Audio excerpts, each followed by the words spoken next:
I hereby call this meeting, August 23rd, 2022, of the Commission on Race and Access to Opportunity to order. As a reminder, please turn off or silence your cell phones so we don't have any disruptions during the meeting.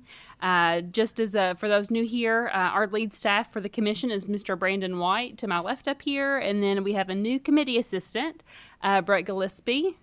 Gillespie? How do you say it? Gillespie. So please give him a round of applause as we welcome him to this commission. We are looking forward to working with Brett, and then we also want to thank Miss Sasha Allen for helping him get started. It always takes a good mentor, so thank you, Sasha.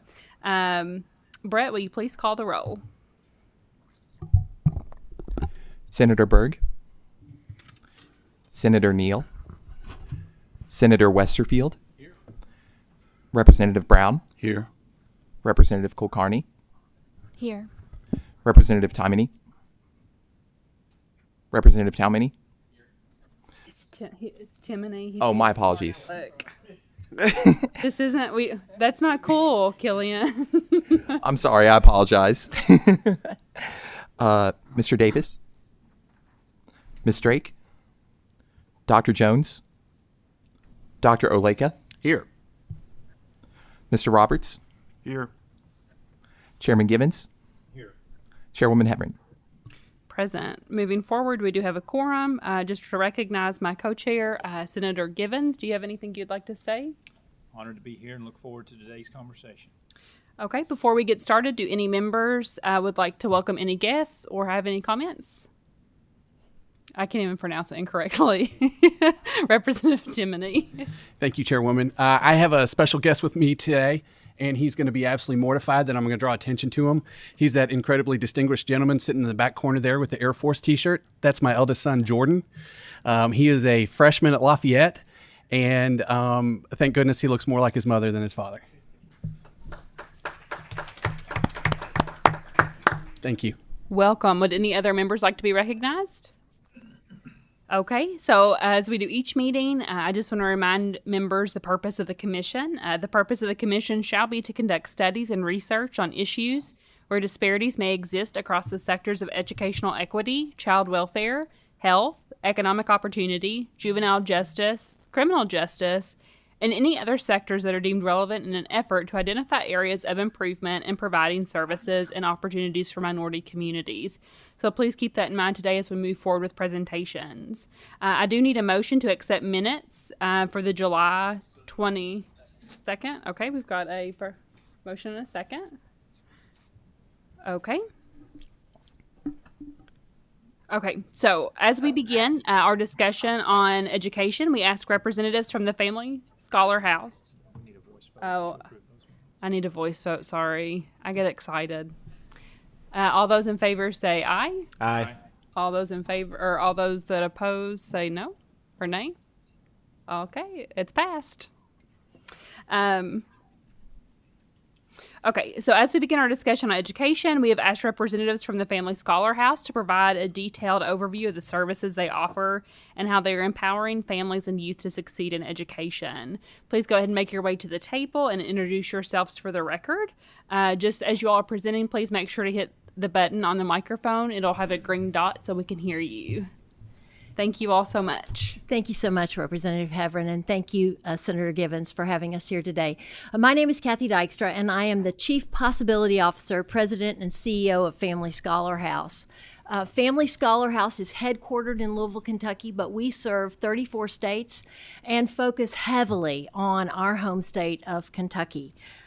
What I'd like to do today is give you just a little overview of Family Scholar House, talk about the demographics of who we serve, and why that matters. And then I'd like to introduce you to one of our graduates. You have handouts. There is one that looks like this, that is an overview of Family Scholar House. It's broken down into the categories of services that we provide. Our mission is to end the cycle of poverty and transform communities by empowering families and youth to succeed in education and achieve lifelong self-sufficiency. For many of the people that we serve, they have not had the easiest path to education or the ability to provide childcare, housing, all the other things that would allow them to focus on an education for career entry and advancement.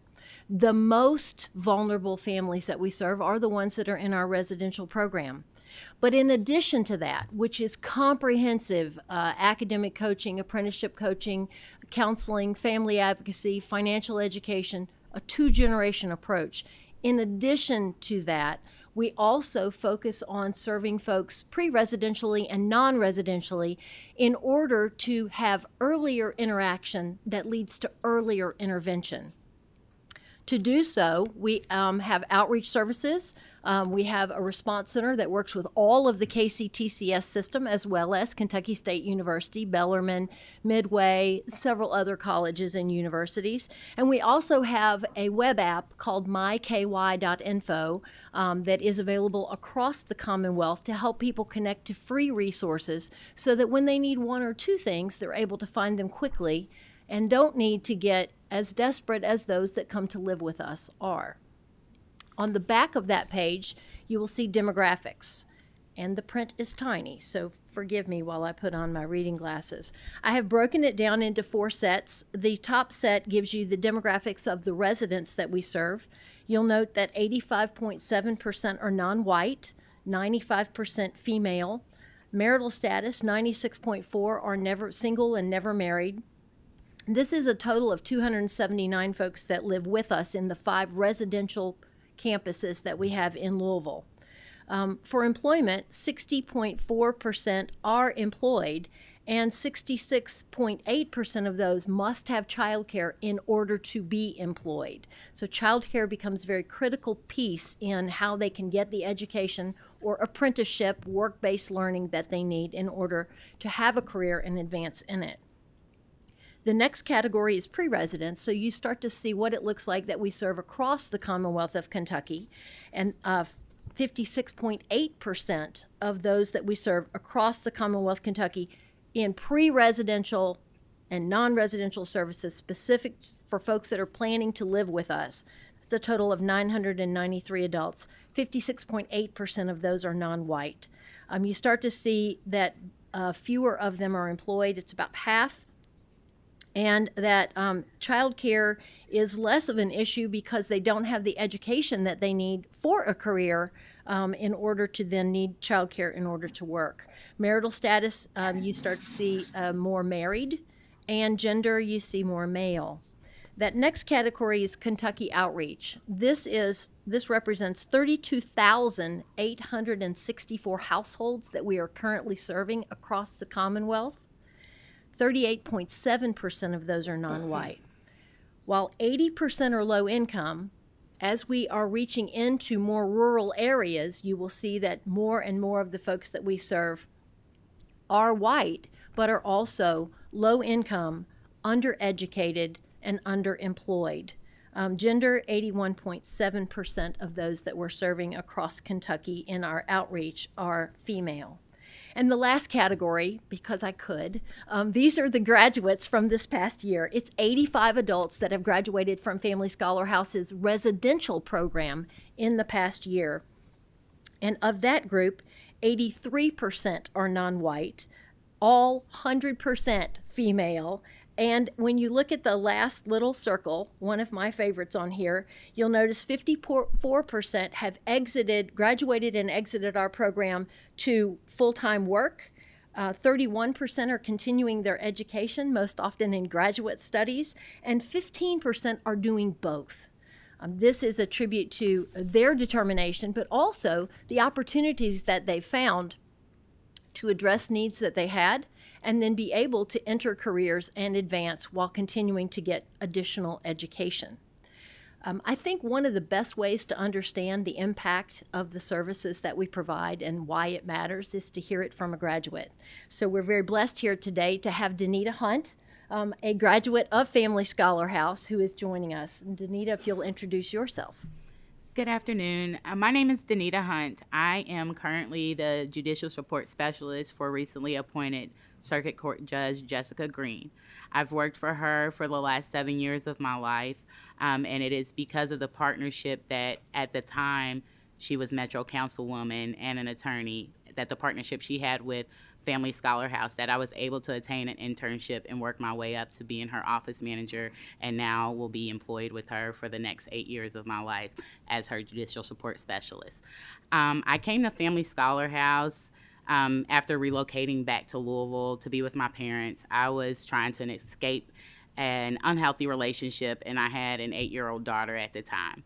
My daughter has now graduated from Brown High School in Louisville, Kentucky at the age of 16 this past year, valedictorian of her class with a 4.4 GPA and with a full academic scholarship to the University of Louisville. It is because I was able to have the support from Family Scholar House and have the stable housing in a gated community, and just the things that I needed in order to be able to attain not 1 but 2 degrees in just under 3 years with honors from the University of Louisville. I attribute most of that, if not all of that, to the support that I had from Mama Kathy, as we call her, and the rest of the Family Scholar House staff. They are our family. We are a family. Sometimes, we complain about not being able to choose our family members, but I'm blessed to be able to say that I have a family with Family Scholar House, and that they will always be there to support myself. They'll always be there to support my daughter. She can walk up the street literally now from U of L's campus and go to Scholar House if she needs anything at all, and they'll know who she is. They'll welcome her with open arms, and they'll support her in any way possible over the next 4 years. So if you find it in your heart to do anything to support Family Scholar House, I suggest that you do that, because it is something that we need in not only our community, but in every community across the United States and globally, if possible. This is my adopted mom. My mother's still living, but Miss Kathy is my adopted mom. She's my daughter's adopted grandmother. And, we wouldn't be where we are today if it wasn't for her, if it wasn't for the plan she had, if it wasn't for the staff that she had behind her. So I'm very grateful for that. I know Judge Green is grateful that I was able to be in that program as well, and that she has someone that she knows will be dedicated to her and what she has done for the community and the city of Louisville as well. We're glad to answer any questions that you have. Thank you. Does anyone? Okay, I'll pass it to you in just a second, OJ. Thank you all so much. I had the pleasure of getting to come and visit Kathy a few weeks ago, and it was just an honor to be able to be on campus and see the main facility and all that you do. And something I continuously repeated was that I love that you all meet people where they're at. And so I'm so glad you're able to share what you all are doing with our commission today. So I'll go ahead and kick it over to Dr. Oleka for a comment or question. Thank you, Madam Co-Chair. I've got a couple comments and a question. Obviously, Kathy, good to see you. Always a pleasure to work with you, and just to hear about the great things that Family Scholar House is doing. Danita? Yes, sir. I don't know you, so I can't say that I'm proud of you, but I take pride in you. Thank you. Because of what you've been able to accomplish. I think it's just incredible to hear this amazing story of this Kentucky woman who is thriving, who set her daughter up to now she's thriving. Yes, sir. 3 years, 2 degrees from U of L? From U of L. Took me 5 years to get one from there. So you did better than I did. I made a promise to my daughter that when we moved into Scholar House, I made a promise to her that give me 2.5, 3 years and we'll be okay and we'll move on to the next chapter. And I had to keep that promise to my daughter. And Scholar House allowed me to keep that promise and not have to worry about excessive bills and rents and child care. We had everything we needed right on that campus, and we made it through. This is where my question is going to come, and it will sound awkward. There are a number of different people, certainly a number of different women, who are in the same situation that you were in when you came to Family Scholar House and when you found it. They don't always take the same opportunities that you did to get to where you are now. Yes. Do you think there is any type of categorical difference between you and any of those folks, basically the folks the people who might know about a Family Scholar House but don't take advantage of it? Because it's one thing if you just don't know that there's an option. Yes. But do you think that there's a categorical or understandable difference between you who took advantage of what you found and those in your similar situation who did not? So I had no clue about Scholar House when I first came to Louisville. Even when I relocated back, I didn't know. I found Scholar House by chance riding through U of L's campus the night they won the championship with my dad. And I came across Gladys and Sonny Bass Scholar House. Looked it up right then and there, called Monday and applied. The only thing I could say is the difference between me and anyone else who's in that situation. You have to be at a point where you're saying enough is enough. You have to be at a point where you're like, I don't know what else to do, but I want more. I wanted so much more for myself. I wanted so much more for my daughter. And that ultimately is what led me to just follow through and do everything. I didn't have a car. I used to walk for miles daily just to get to Scholar House to participate in their pre-residential programs, because you don't come into Scholar House guaranteed an apartment. You have to actually work through those things. And I was determined to do the work. I knew that it was there available for me if I did the work, and you just have to do the work. So for someone that's looking for that opportunity, they can't be scared, they can't be prideful, and they have to do the work. They have to have that determination for themselves and or their children. My daughter is my world, so that's the only difference I can say that would be for myself and someone else, is unless they're not ready to do it and commit everything to it to get through it, then it's not going to work. Got it. Thank you.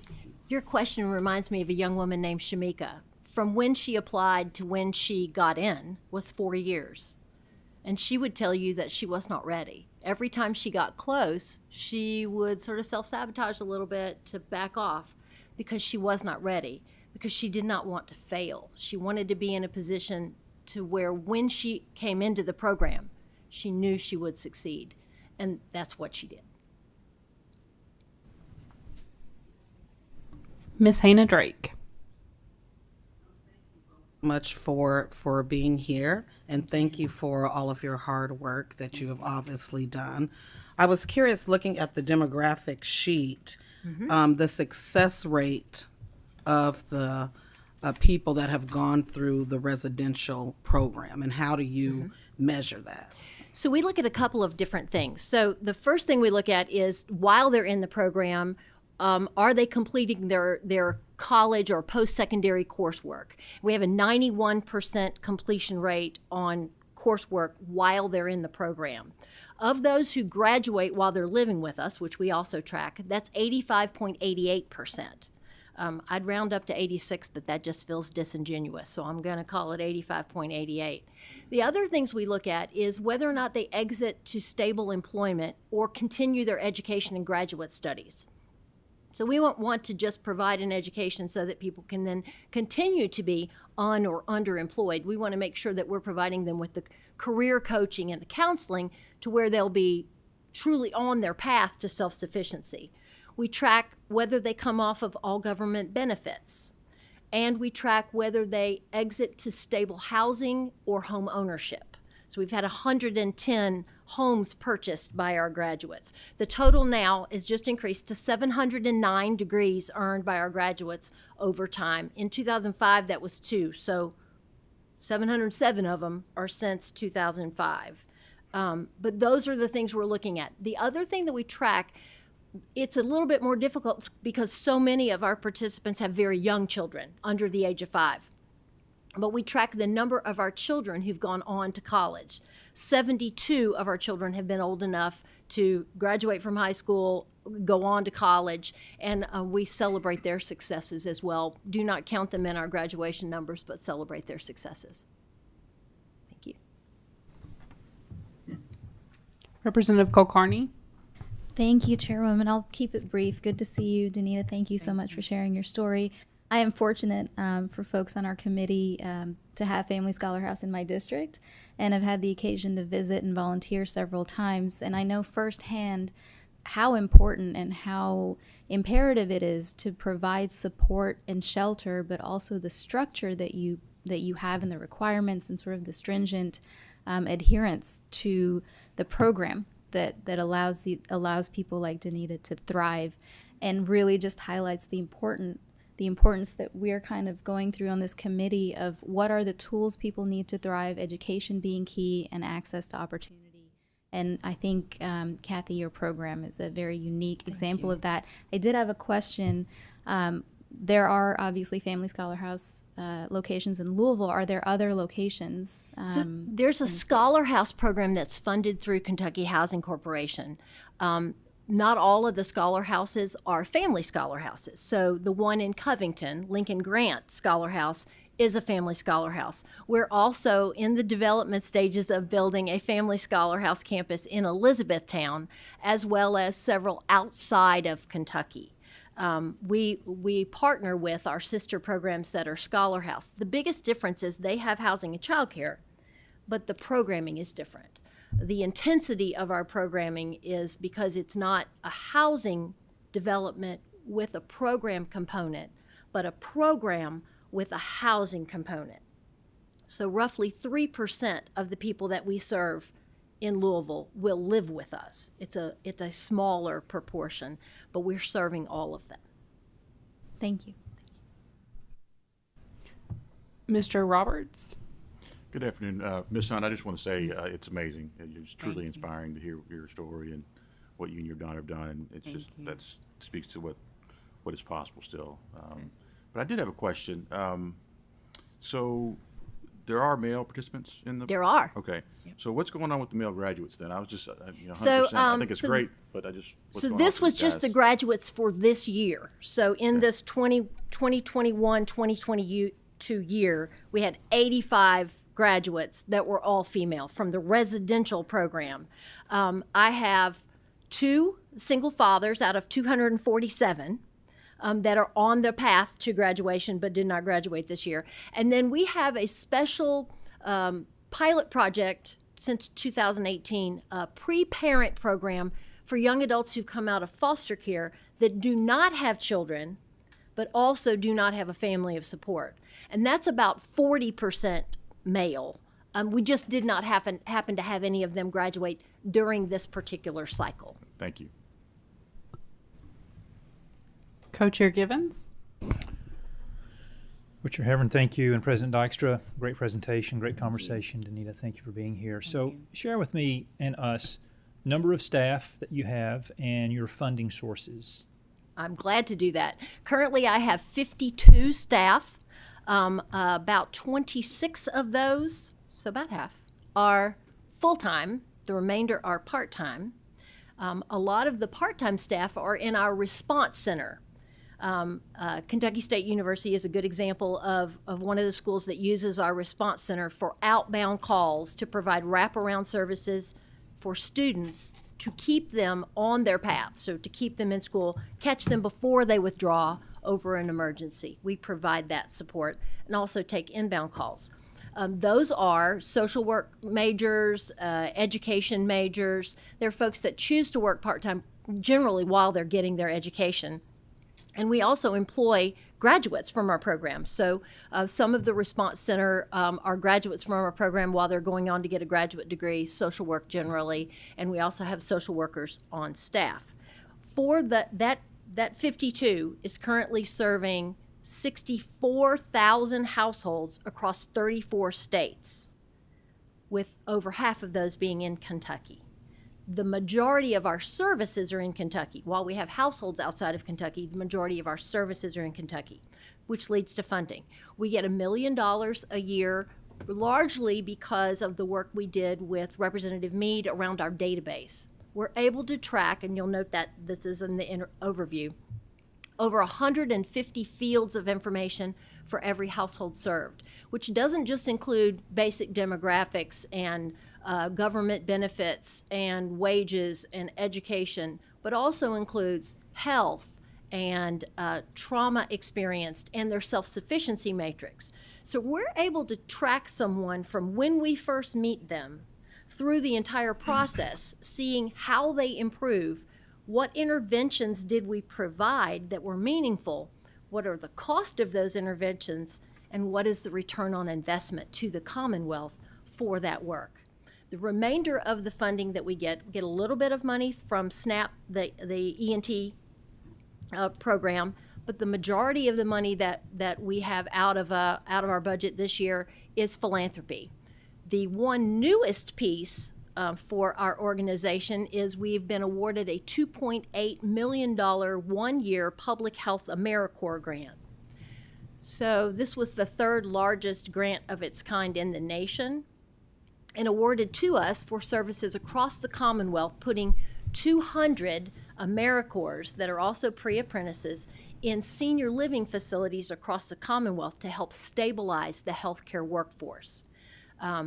We see this as very meaningful work, largely because our Commonwealth needs it, but also because our participants, 62% of them, choose careers in healthcare.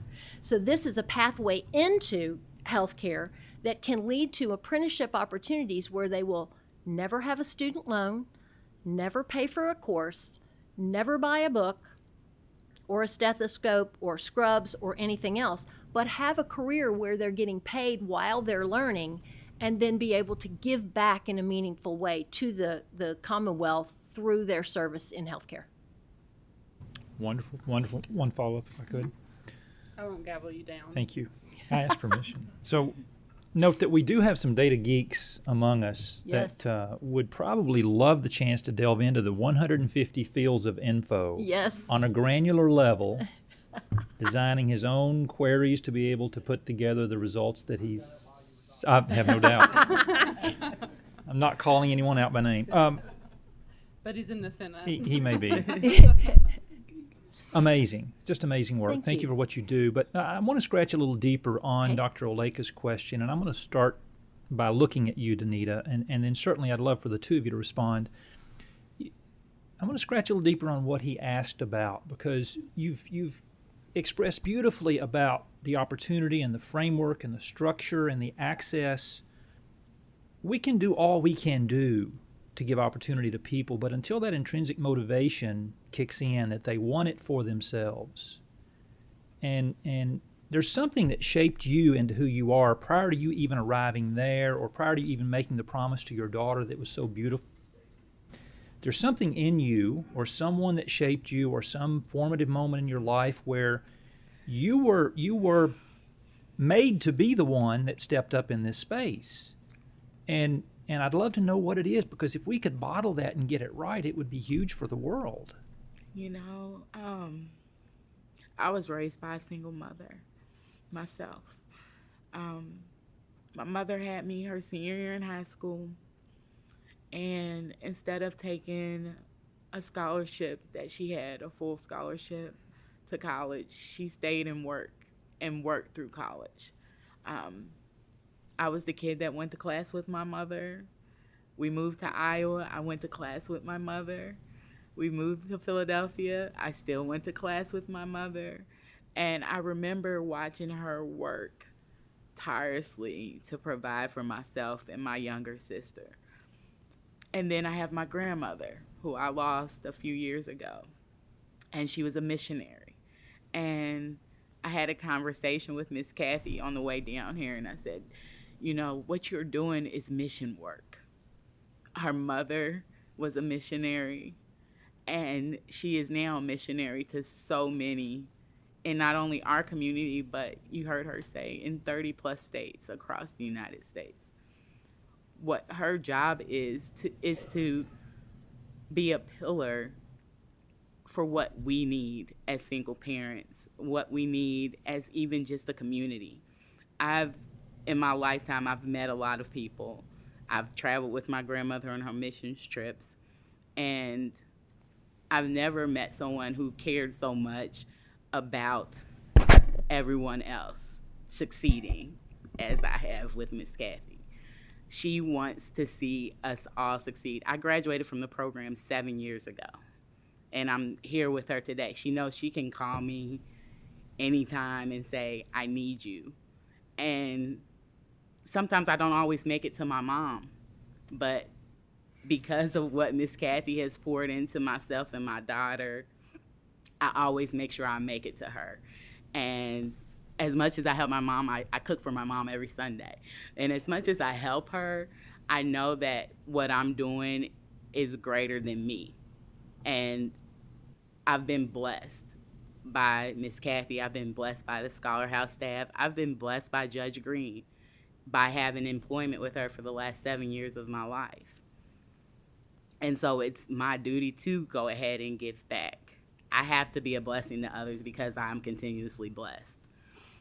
So I know that I have parts of my mother. I know that I have parts of my grandmother.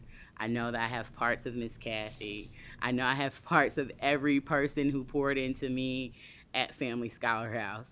I know I have parts of Judge Green, who, even though she's close to aging me, loves me as her family. And she supports me in everything I do. We had court this morning, and I told her, I said, Miss Kathy needs me to ride to Frankfurt with her. And she's like, go, you know. So I have a great support system, and I don't have many family members in Louisville. It's literally my mom, my dad, and my sister.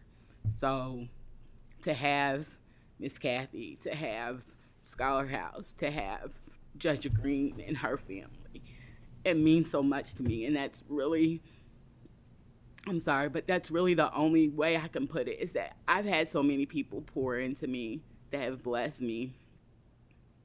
And I have to continue to bless others as I can.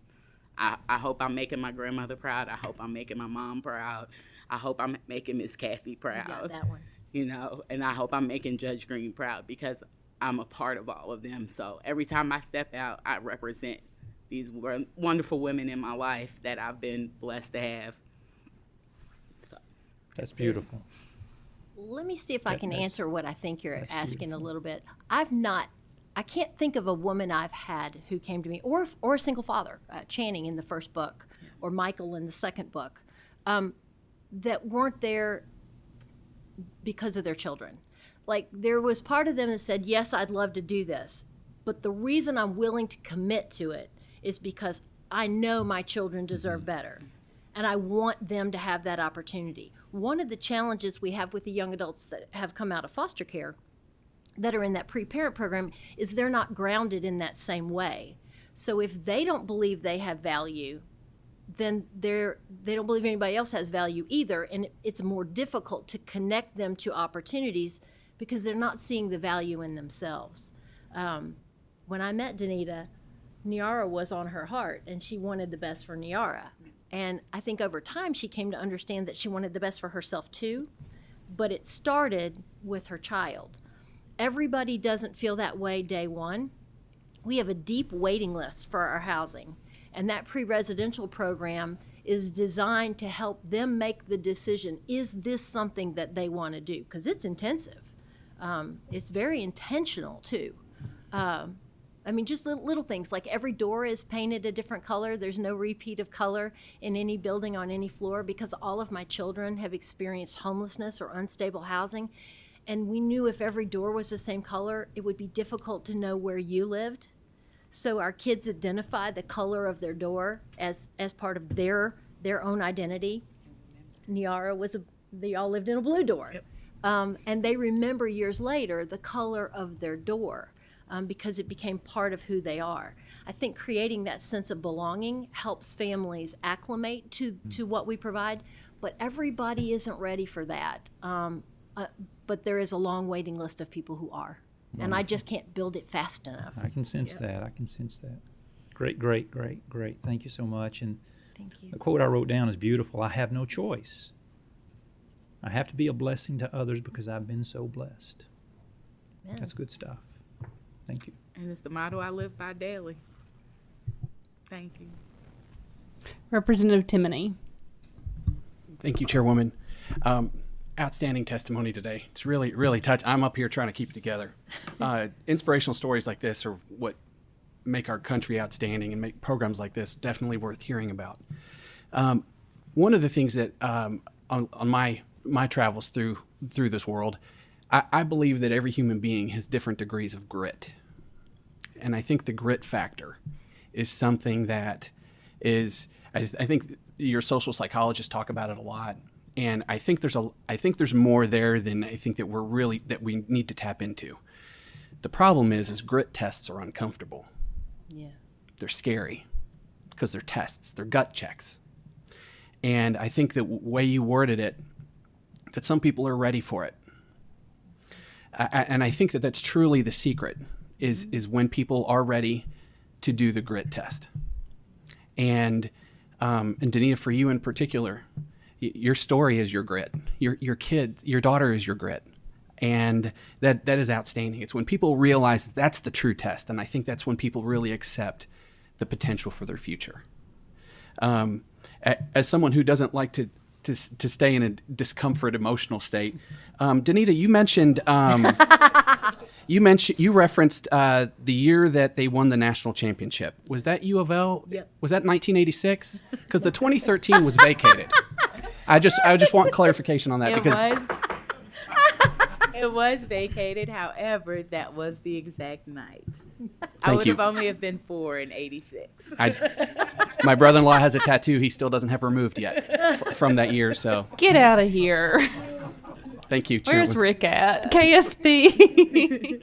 Representative Timothy, on our way down, we were talking about a phrase that we use a lot: "No grit, no pearl." No grit, no pearl. Without the grit, there is no pearl. And I would argue that Danita is a pearl in and of her own self.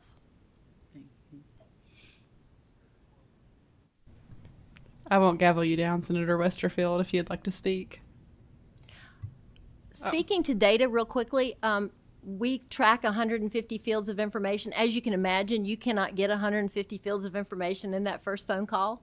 They will hang up on you. I would hang up on them. But it builds over time. And as it builds, we're building a relationship with the people that we are, particularly with that outreach. One of the best examples I have is Elizabethtown Community and Technical College, where they have seen their enrollment stabilize because people who would have dropped out before got the help with the whatever little emergency it was that was too much for them to handle on their own, but they had Family Scholar House to help them handle it. By helping them in that way, that keeps them from needing all of the services we provide because we were able to help them with a small thing when it happened. We need to do a lot more of that. Anybody else before we move on? Thank you so much. Danita, just thank you for your courage. And I look at you, and not to take anything away from your story, I was raised by a single mom. And as you're talking, I picture my Monica Hevron right there and my Barbara Bishop. And so I can't cry or I'll lose my street cred in the General Assembly. But thank you for your courage. And, OJ says he can't be proud of you. Girl, I'm proud of you. You have broken a chain of... You've broken a generational chain for the betterness of your daughter. And so congratulations to you for that. Thank you so much, Kathy. We greatly appreciate. And I just want to flag for all the members, there's a white page I think Ira sent out to the entire General Assembly, or at least members here, about the cost of trauma. And I think that's something that I would encourage each of you all to look at. Very strong testimony. And of course, if you would be interested in maybe a Family Scholar House tour, we can work with that with Iris and Kathy both. Thank you all. We are so thankful you all are coming to Elizabethtown Technical and Community College with a real place. Yes, and ma'am. Thank you for all that you do. And thank you for coming today. Thank you. Next up, as we continue our discussion on education, we will now hear from representatives from Kentucky State University and the Kentucky Council on Post-Secondary Education to provide an update on KSU's progress. KSU and CPE, please come on up. But I will say, Dr. Thompson, you've got a really hard one to follow.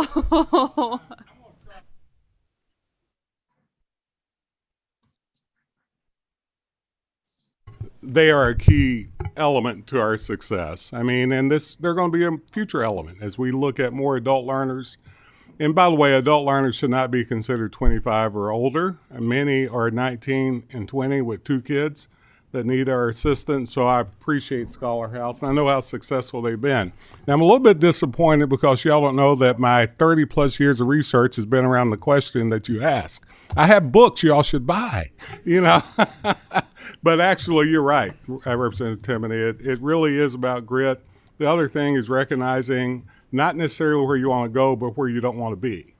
And there's a lot of good research around that. And as we go into the Kentucky State conversation, I have to say that this is the value add in more ways than one, the questions that you folks are asking.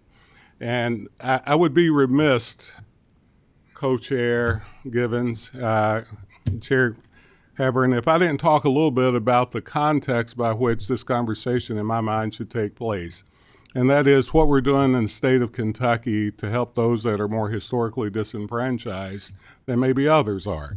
And throughout, I mean, you know what's going on with the pandemic, and before the pandemic, we've had a drop in enrollment over the last many years totally in Kentucky. And I'm proud to say, I'm going to give you some numbers here, and I brought this for you, sir. We just got our latest report, and since we implemented, for an example, 2 pillars, I call it. One was the performance funding model, one was a very progressive diversity policy, that we're looking at how we can serve those that are in most need. You know, the people of color that we have that, hate to say, but coming out of high school now and coming out of K-12, the gaps are widening more than I feel comfortable with. We have about, latest data are showing that 47% of all students graduating from high school are going to some college credential. We cannot, by no stretch of the imagination, you know, create a strong economy without a strong, talented, educated workforce. And so we're going to have that pipeline stronger somehow, but we can't do it if our gaps are widening between our students of color and our low income from those that are not. And so I'm proud to say that Kentucky, the latest numbers I'll give you, then I'll introduce my KSU colleagues here. But we just got our progress report back, and we're showing up to, you know, from the latest data we have, an increase with 1.8 percentage points for our public university and graduation rates, 4.1% for our Kentucky community and technical colleges. But our graduation rates among our underrepresented minority students have risen by 4.3 percentage points, one of the highest gap closing items for higher education in the country. But let me give you a little more. Enrollment of URM increased by 14.1% over this time, while overall enrollment have decreased by 6.9%. We have total degrees and credentials awarded to URM students, 41.3% increase compared to overall 17.8% increase. So although we are going down in enrollment, we are increasing in graduation rates, retention rates. We had a fall of retention rates this year because of COVID, and we'll figure that out. We are figuring that out as we go.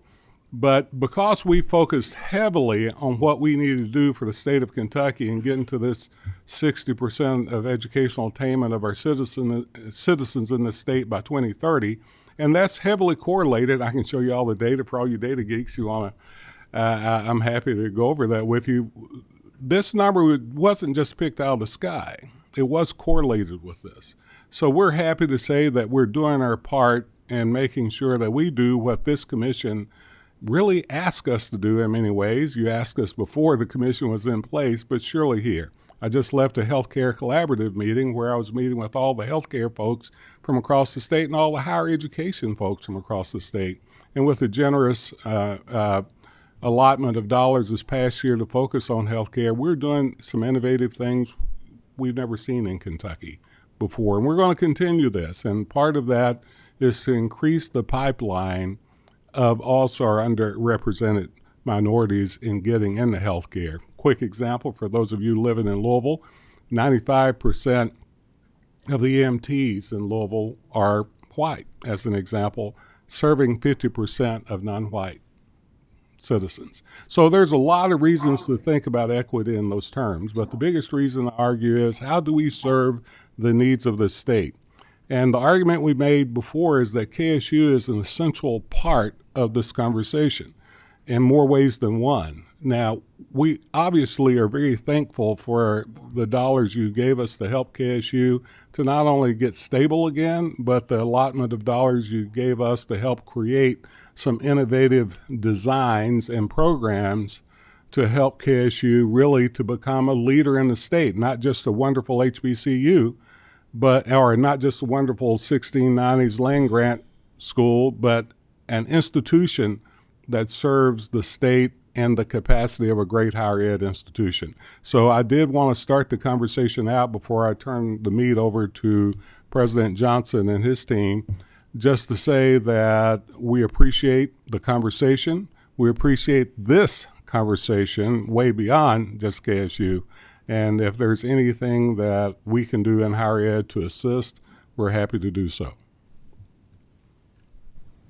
Thank you, Dr. Thompson. And I will just have you introduce yourself for the record, for the minutes. Sorry, I should have done that in the beginning. Listen, you Aaron- get excited. Yeah, I know, I get did. it. Yeah, Aaron Thompson, the president of the Council on Post-Secondary Education. And if the others will introduce themselves for the record, please. Good afternoon, Chairwoman Heverin and Co-Chair Senator Givens in the chamber.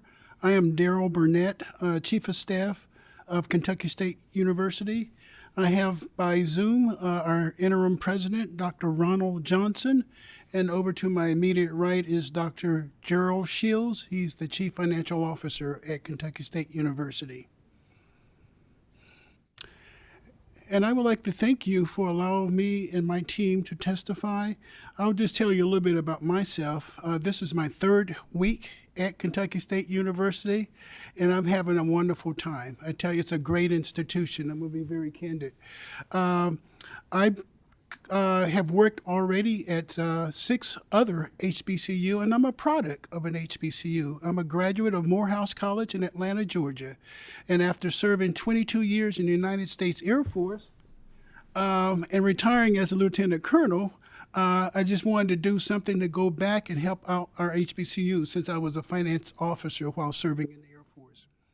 I have worked at 6 other HBCUs, primarily those that are having financial difficulties. Most recently, Russ College, which is located in Holly Springs, Mississippi. Jackson State University, a public institution in Jackson, Mississippi. Stillman College, Tuscaloosa, Alabama. I've spent most of my time at Central State University, and I'll talk a little bit more about some of the achievements of Central State University. Grambling State in Louisiana, as well as Winston-Salem State University in Winston-Salem, North Carolina. So there's not a whole lot that goes on an HBCU that I haven't experienced. So I'm just really happy to be here so I can share my experience and do whatever I can to move the needle of progressing forward at our institution. I want to highlight 2 particular colleges that were big wins. Both Jackson State as well as Central State. Both of these schools were also placed on fiscal watch, pretty much like Kentucky State is now. Jackson State has an enrollment of 8,000 students. We had an annual budget, excluding grants, of over $200 million. And the school was still overspending funds with that capacity, okay? We were able to balance the budget, end the year with a positive reserve, and to close out various different audit findings that had been open over the last 3 years. So that was one of the success that I've been involved in. The biggest win is Central State, which is located about 2.5 hours north of here, okay? And it's a big rivalry of Kentucky State. So at the end of the day, I arrived at at Central State in 2012. Enrollment had plummeted down to 1,200 students. 1,200 students, 2012. In fiscal year 22, it had 6,044 students, over a 400% increase in enrollment. Now, we're doing some of the same things that is under Dr. Johnson's leadership as far as getting a strong handle on the finances as well as dealing with some of the infrastructural needs. But we have also dealt with the performance metrics that are similar to what we have here at Kentucky State when it comes to recruiting students, educating students, retaining students, and eventually graduating students, because those students become residents of the particular Commonwealth or the state, and they become supporters of our revenue streams coming back into the states. So as far as Kentucky State is concerned, I would like to first of all thank Dr. Johnson for recruiting me and bringing me here to assist. Also, Board of Regent Hatchett, had a chance to talk with him, and as well as Aaron Thompson, Dr. Thompson. I've been very pleased with working with him and his team as we move the progress forward with the institution as far as the mandates that are within House Bill 250. So with that, I would like to close and pass the baton over to Dr. Johnson and let him elaborate a little bit more on some of the things that we're beginning to do at the institution. Well, good afternoon, and thank you for the opportunity for us to share what is going on at Kentucky State University, KSU. Before I begin, though, I'd like to personally thank Kathy Dykstra.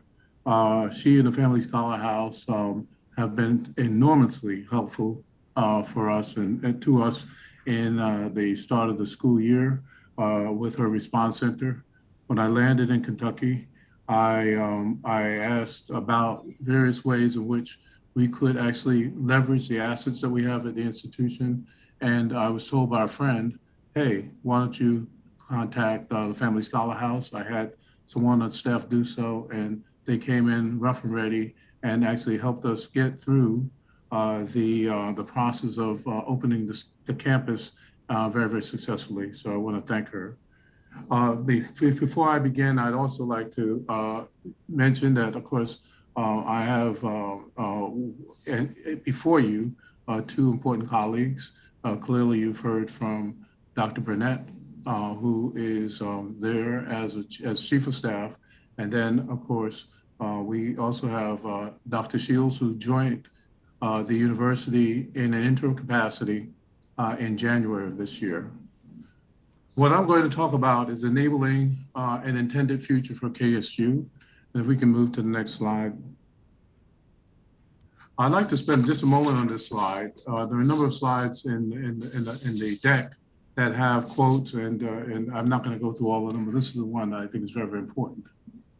And it says as follows: as for the future, basically our task is not to foresee it, but to enable it. That's why I'm in Kentucky at Kentucky State University. That's why the people on the campus are there, and clearly that's why individuals that I have asked to join in and help us out are there. Our most recent addition is Acting Vice President for Student Engagement, Dr. Bridget Coleman. She joined us on Monday to help us bring that part of the institution in line. If we go to the next slide. Okay, so today's remarks are going to cover 4 areas: restoring KSU's purpose and financial viability, KSU's transformation, and then enabling an intended future for KSU. And then I'll end with just some comments about the road ahead. We can go to the next slide. In the context of restoring the purpose and financial viability, we begin with section 7 of HB 250, and then we'll talk about the purpose and then financial impact and financial viability. So if we can go to the next slide.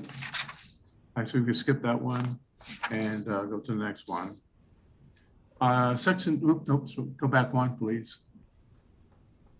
Section 7 of HB 250 is very, very clear. If you look at the middle of that paragraph, it says that basically, it doesn't basically say, it says that KSU is vital to the well-being of Kentucky's post-secondary education system and the students it serves. That vitality means that it's actually really critically important to the Commonwealth of Kentucky, because if we move individuals from a situation where they are less productive to a situation where they're actually productive and impactful, we improve the life chances for every person in the Commonwealth of Kentucky. So by helping these folks, we also help everyone else. And that's what my translation of HB 250, Section 7 is, and that's essentially the goal: restoring the institution's purpose and making sure that it actually is able to afford to deliver the services that are needed to have the impact that I just described. So if we go to the next slide, we can actually skip the next slide, and we can go to the next slide here. Because the previous slide, go back. Go back one. The previous slide simply, no. If you just go to the slide that follows this one, I'm sorry. No, that follows, go forward. Yeah, I'm going forward. Go forward one more. Good. The slide that was there before simply laid out the mission statement. Every organization that is functionally helpful has to have a mission, but buried in the mission is its purpose. Sometimes the purpose is obvious and other times it's buried. What I do is I distill the purpose out of that mission, and that purpose is that Kentucky State University has a history of service and is dedicated to empowerment. And that then leads to an impact, the impact that I just described a moment ago. When we talk about a history of service, Kentucky State was formed and funded by the Commonwealth of Kentucky in 1886 with the purpose of taking people who were uneducated and in fact did not even have an understanding of personhood, because for most of them, they were chattel, no different than a desk or a chair. And taking those people and educating them so they can understand what a person is, as well as how to read and write. In 1890, the extension of the Morrill Act gave Kentucky State the opportunity to become a land-grant institution. At the time, Kentucky was an agrarian state. And so empowerment there meant to connect people to jobs, opportunities to be entrepreneurs, and also opportunities to innovate. So connecting people who now are formed as a people with opportunity to actually engage in gainful employment and make a contribution to themselves, their families, and the larger Commonwealth of Kentucky and beyond. That's the KSU impact. That's what we have to go back to in terms of purpose. Next slide. Well, part of the puzzle then is to be able to figure out what KSU is doing relative to its purpose, and then figuring out, is that actually a high activity or a low activity relative to purpose? And then figuring out financial viability.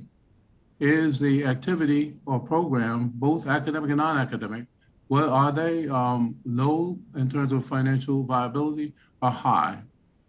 Ideally, you want to be in the upper right-hand quadrant where you have high impact and high viability.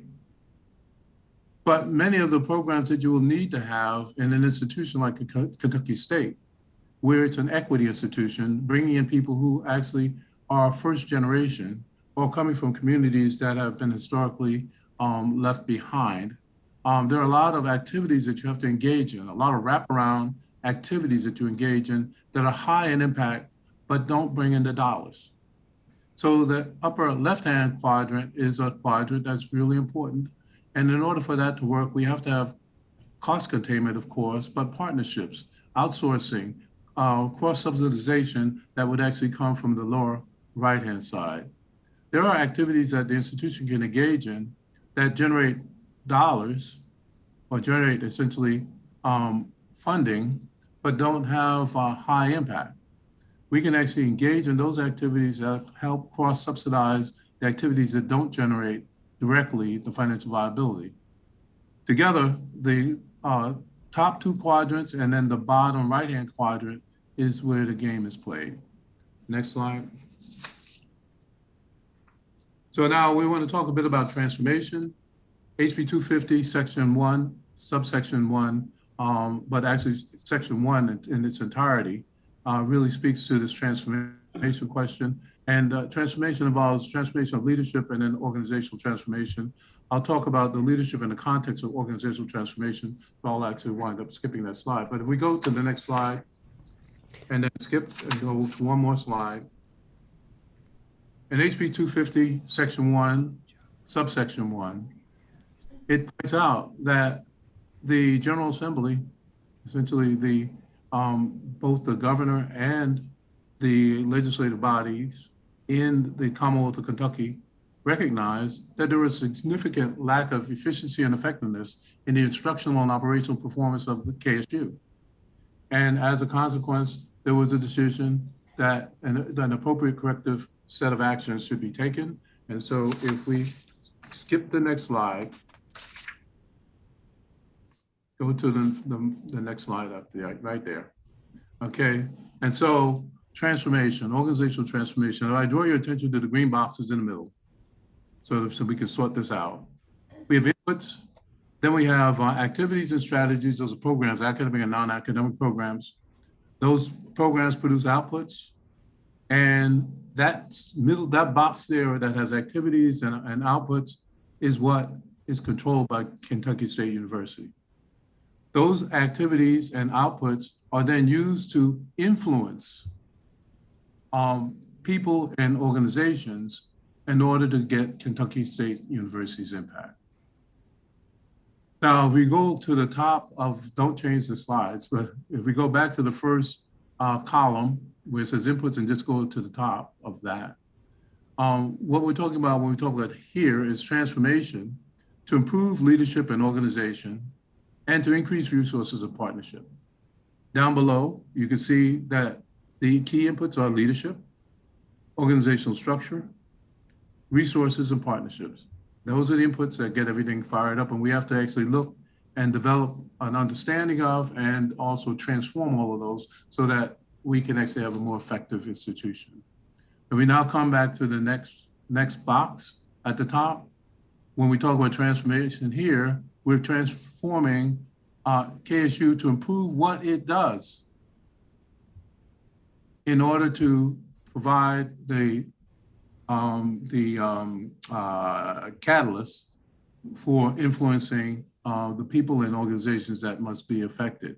If you go down to the bottom of that box, you'll notice that the stakeholders are involved, the faculty, staff, students, and they're engaged in gathering information, planning, designing, and implementing and distributing outputs. Go to the last box.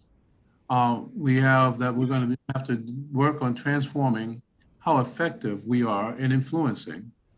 And one of the key groups of people that are influenced are students.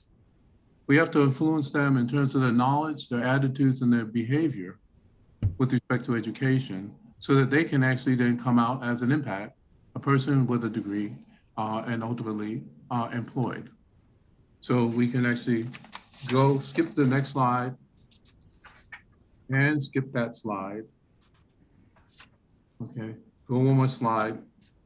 So that brings us to the enabling of intended future, which again, the goal is effective. Nope, go back, please.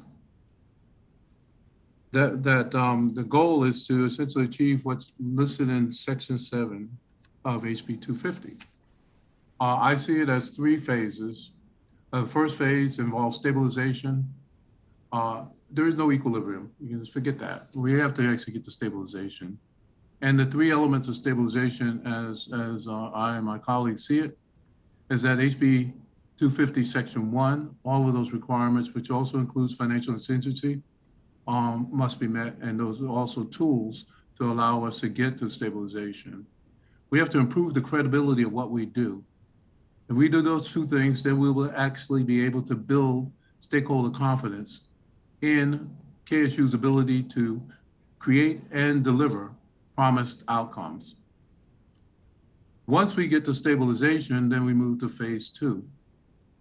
The goal of phase 2 is performance. And here, HB 250 is instructive in terms of Section 2. That's where the management improvement plan comes in. And the idea is to improve the alignment of the work that faculty, staff, and students do to enhance KSU's impact and financial viability. Once we get through the performance phase, we move to the sustainability phase, which is stage 3. Here, HB 250, sections 3, 5, and 7 requirements are to be met. And 3 is how does the state get their money back? Well, it's got to get its money back from a sustainable institution. In order for the institution to be sustainable, there are 2 main areas of focus. We have to improve the ability of KSU to attract resources, enhance existing programs, and support innovation. We also have to make sure that the institution is actually positioned in a highly competitive environment. And so we have to strengthen that positioning. If we go to the next slide, the road ahead involves really three things. You've already heard from my colleague, Dr. Burnett, who has been through these wars before. I've been through these wars in countries, in corporations, in universities, international organizations. So I've been through it, I've seen it, and understand what needs to be done. It's not going to be easy. The first thing is that we have to recognize that we're good shepherds, good shepherds over an institution that has a tremendous legacy, and we believe is important enough to continue to create new legacies. I said that the decisions are going to be tough, but again, that's the reason why we're here. At this point, I will conclude my presentation and turn it back to my colleagues, or essentially back to the committee council. We're happy to take any questions you may have. Thank you, Dr. Thompson. Dr. Givens, Co-Chair Givens, I will let you start it off. Wonderful presentation. I had a chance a week ago to have a similar update, more of a financial focus that we had about a week ago in the Budget Review Subcommittee. And Mr. Roberts, I want to direct your attention to this because the banter early in the Education Committee was interesting between Dr. Shields and Dr. Burnett as they moved into a conversation. Was it Army and Navy, or was it what was the back and forth? There was a little concern. Well, there's only one service, and that's the Air Force. No, it's Army, sir. That is grandfather. I was a battalion commander. Hoo-wah. Hoo-wah. So a lot of pride there exhibited at the table, a lot of pride in this presentation around KSU, and I'm excited about what the future holds. I'm confident some of my colleagues are going to have some questions specific to that. But President Thompson, the numbers are something that I want you to say again because they're something that we should all be so very proud of. Enrollment, 41.3% increase in underrepresented minorities as compared to what was the overall number? Well, enrollment in itself, we're up 14.1%. 14.1. In minority enrollment, with a decrease overall in enrollment of 6.9%. Okay. And okay. That other series. Now, the total degrees and credentials awarded, as you all know, we have an outcome funding model. We're up 41.3% in underrepresented minorities versus an overall increase of 17.8%. Now, you have to understand, we've had declining enrollment, but these are outputs. Now, sooner or later, this declining enrollment may catch up with us. But in other words, I mean, I didn't bring the full progress report, but our graduation rates are up, gap closing, our retention rates are up. Almost every one of our institutions, except for this COVID year, we just getting the latest data. You all know what happened last year. But before that, we were up around 80% retention rate. Who would have ever expected that in higher education, in 4 years? But you have to understand, our community and technical colleges were up to 55%, but we had closed the gaps tremendously in that area. We have gaps to close, but you have to understand how far wide those gaps, as Dr. Oleka can tell you, phenomenal gaps that we, and I'm proud to say Kentucky right now, if we're not leading all the states in closing from where our baselines are, we are clearly one of the leaders. So, brief follow-up, Madam Chair. President Johnson and Dr. Burnett and Dr. Shields, as you've traveled these journeys in other institutions, what are you seeing similar here at KSU? What concerns you and what excites you? Dr. Johnson? Well, I'm going to stray a little bit on that to give you an example of some of the zaniness. I used to work for the International Monetary Fund, and one of the countries that I worked on was New Zealand. I was part of the team that brought you to modern day New Zealand. When we landed in New Zealand, the overnight interest rate was 800%. When we got through, we helped the New Zealanders privatize their central bank and do a host of other things. But one of the craziest things that was going on when I was there was that they had an organization that was headed by a woman who was really articulate and very, very bright. and she represented her organization with Verve.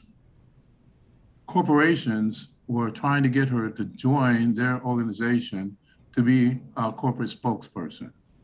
You know what that organization was? It was called the Unemployed Workers Union. And I would say, who would they strike against?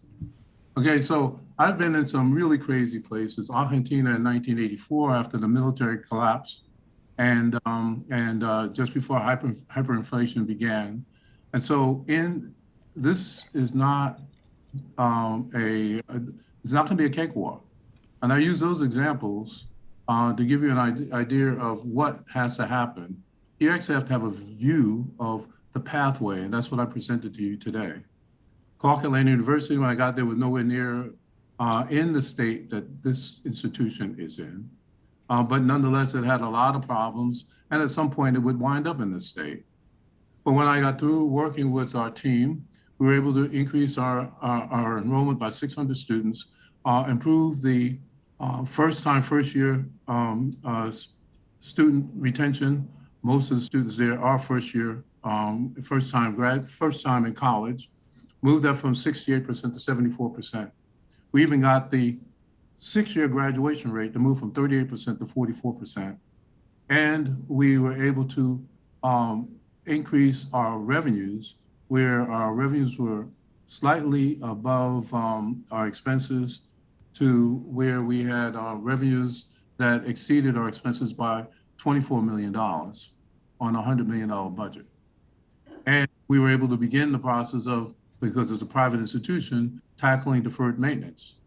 And as a result, the cash position that was in place when I got there, which was $14 million, was up to $27 million when I left, and we were actually fixing things.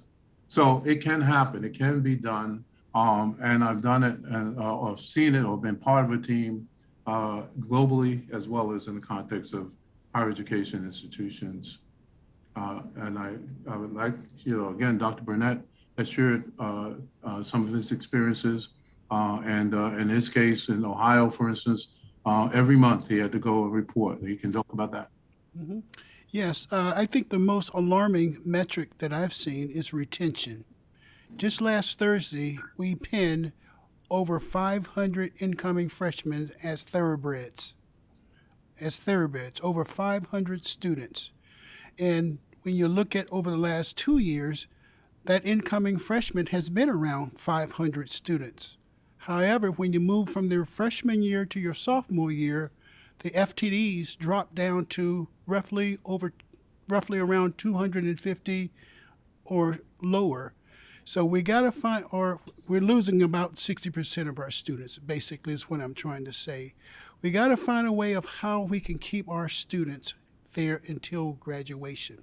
Because at the end of the day, the students are getting aid from various different sources, but when they drop out, they not only leave debt to the federal government, they leave debt to the institution. Anticipated revenues that we were going to get in order to pay their payroll and all the infrastructural needs of the institution.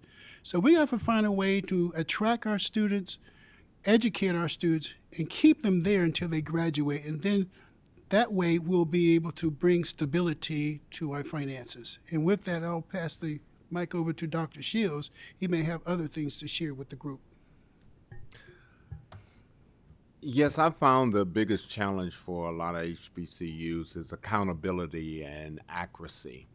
And that's something that happens because of the pressures that a lot of our students come in with, and with the lack of education that the family members have, trying to deal with their college finances and to be able to support them. However, each college has its own significant challenge, and I have worked at 5 different HBCUs and 3 different community colleges. And there's a lot of similarities in some of the challenges that they have, but at the same time, the most critical one that I found as CFO is dealing with accountability and the accuracy. And that's what I am going to definitely get established here. My background, my PhD was in ethics and creative leadership, and a secondary in public policy and social change.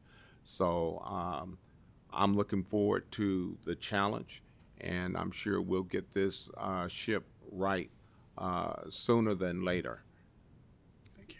You asked for a positive. I will say, and I'll give Dr. Johnson and his team a lot of credit. They've come in working with us. Travis is here if you need, Travis Powell, if you need more information.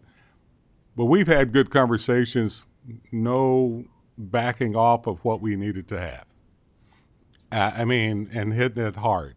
And that's what I see as a hope. We've identified exactly, and we're looking at this within the bigger context of the state. How do we create a strong student success infrastructure that's systematic with accountability at all levels? Because he's saying that the financial aid people may let us down sometimes, right? Or the admissions folk. And the idea of creating a process of keeping the students on campus, they're going to have that sense of grit built into the infrastructure, right?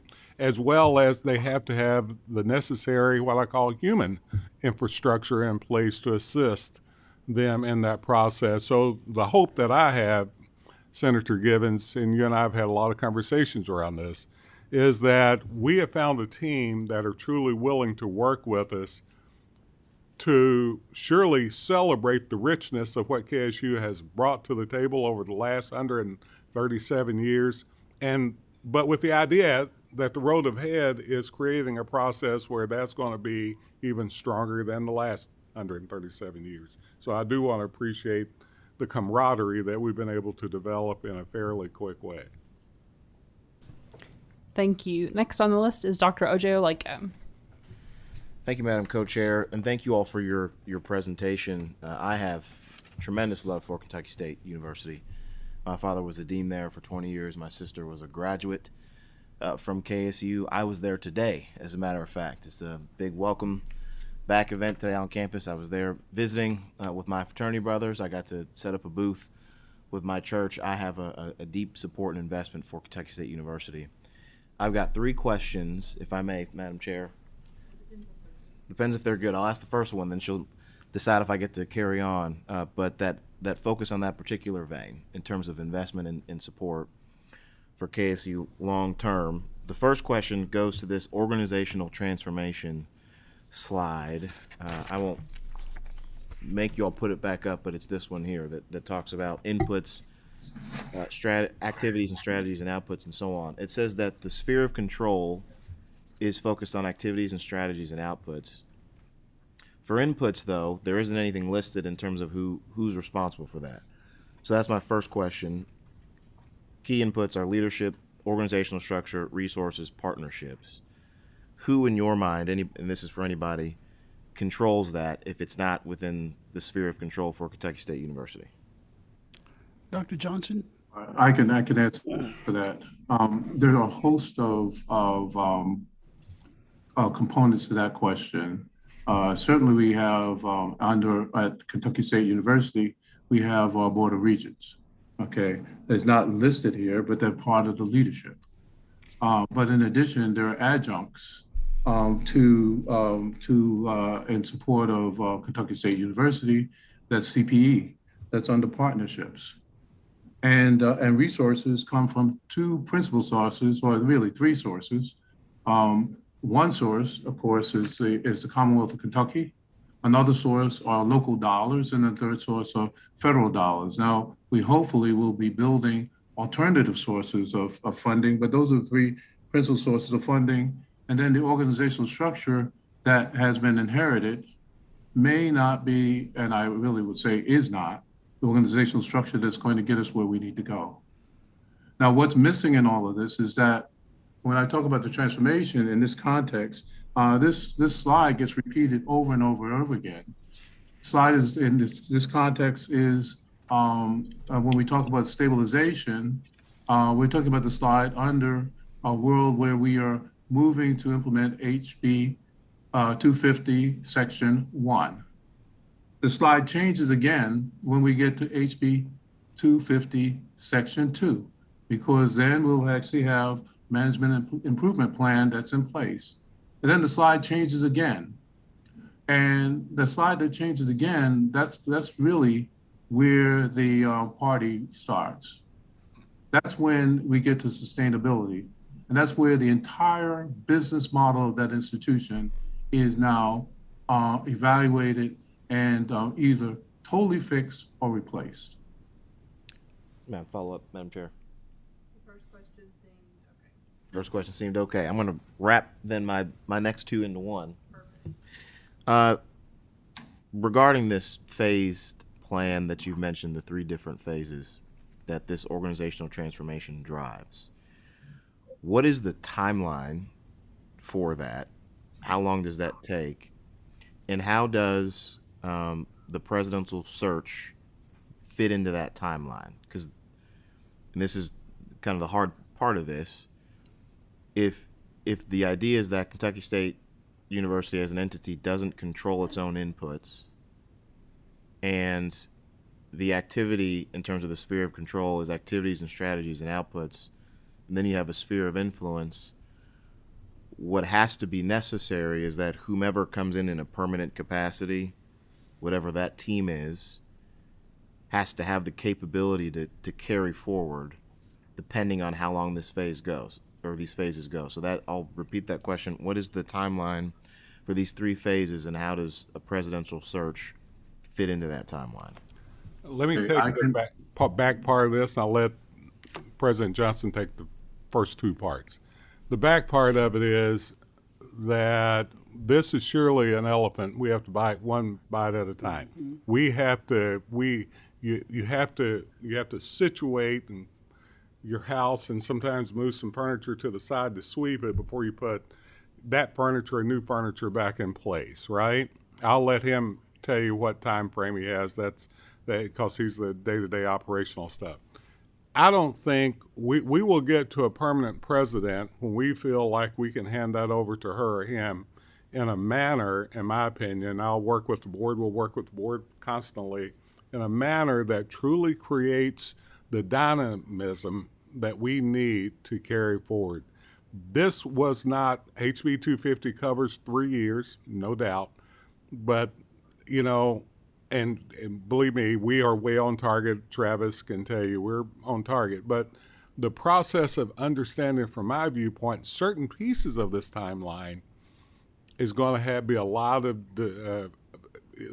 independent variables to that dependent variable, and I'll once again let President Johnson and the Chief of Staff answer that. But from my viewpoint, at least, our job is to make sure that we had to get students in place.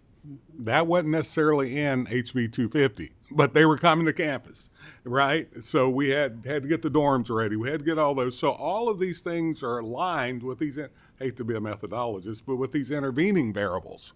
That's not a part of it. So how do you account for all of that? Well, we're going to have to put together a student success infrastructure.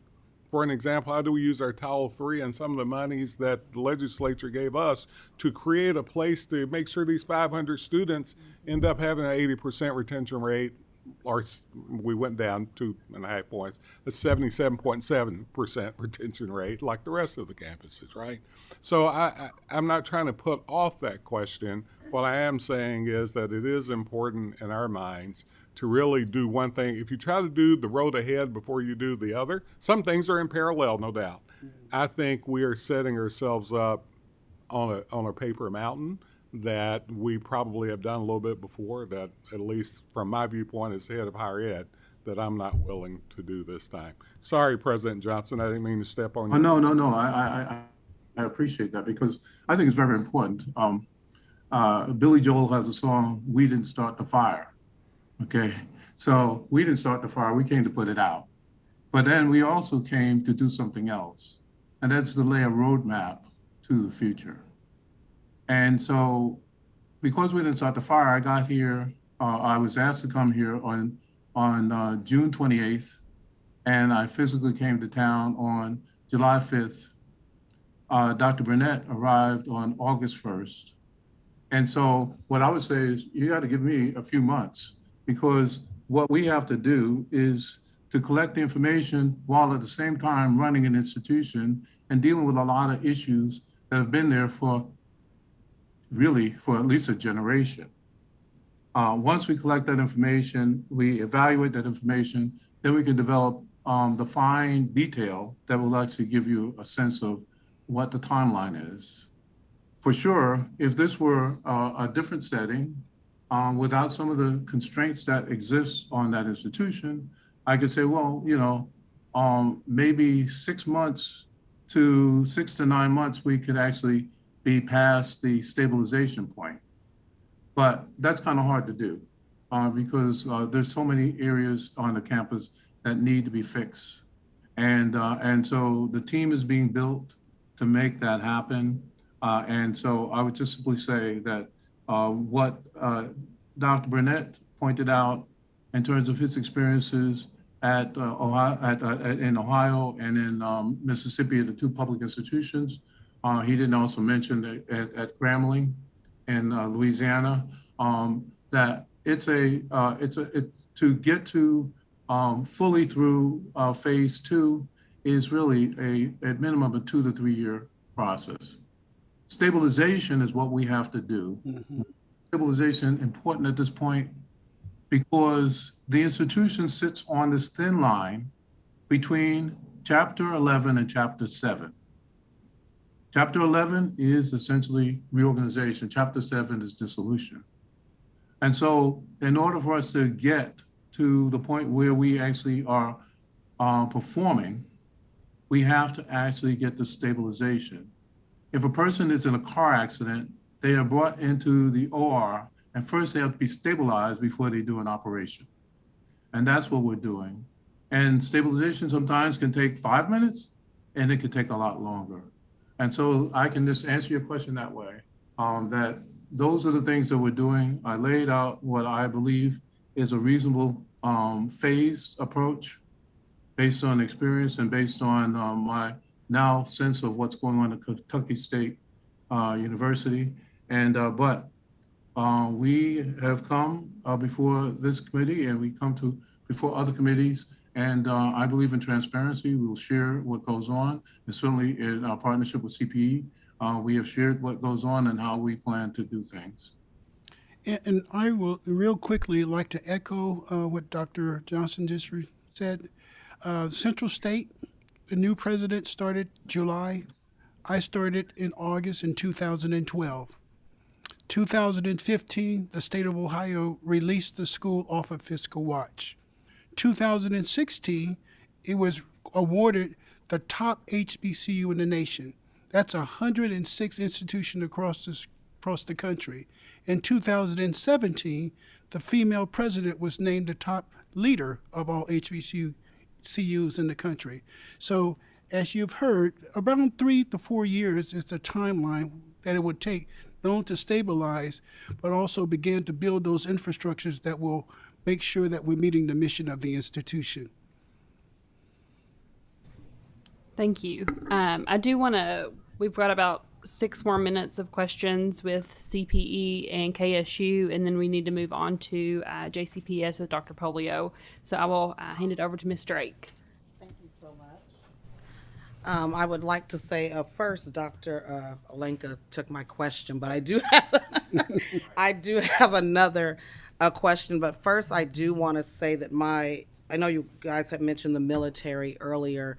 My father is a twin. He's since passed away, and he was in Vietnam. And because he was a twin, one of them were allowed to come home. And he had no GED, but he was allowed to come home, and his twin brother stayed. And so he wrote all over to go to college. He really wanted to go to college. And KSU said, even without your GED, we will give you 1 semester and see how well you do.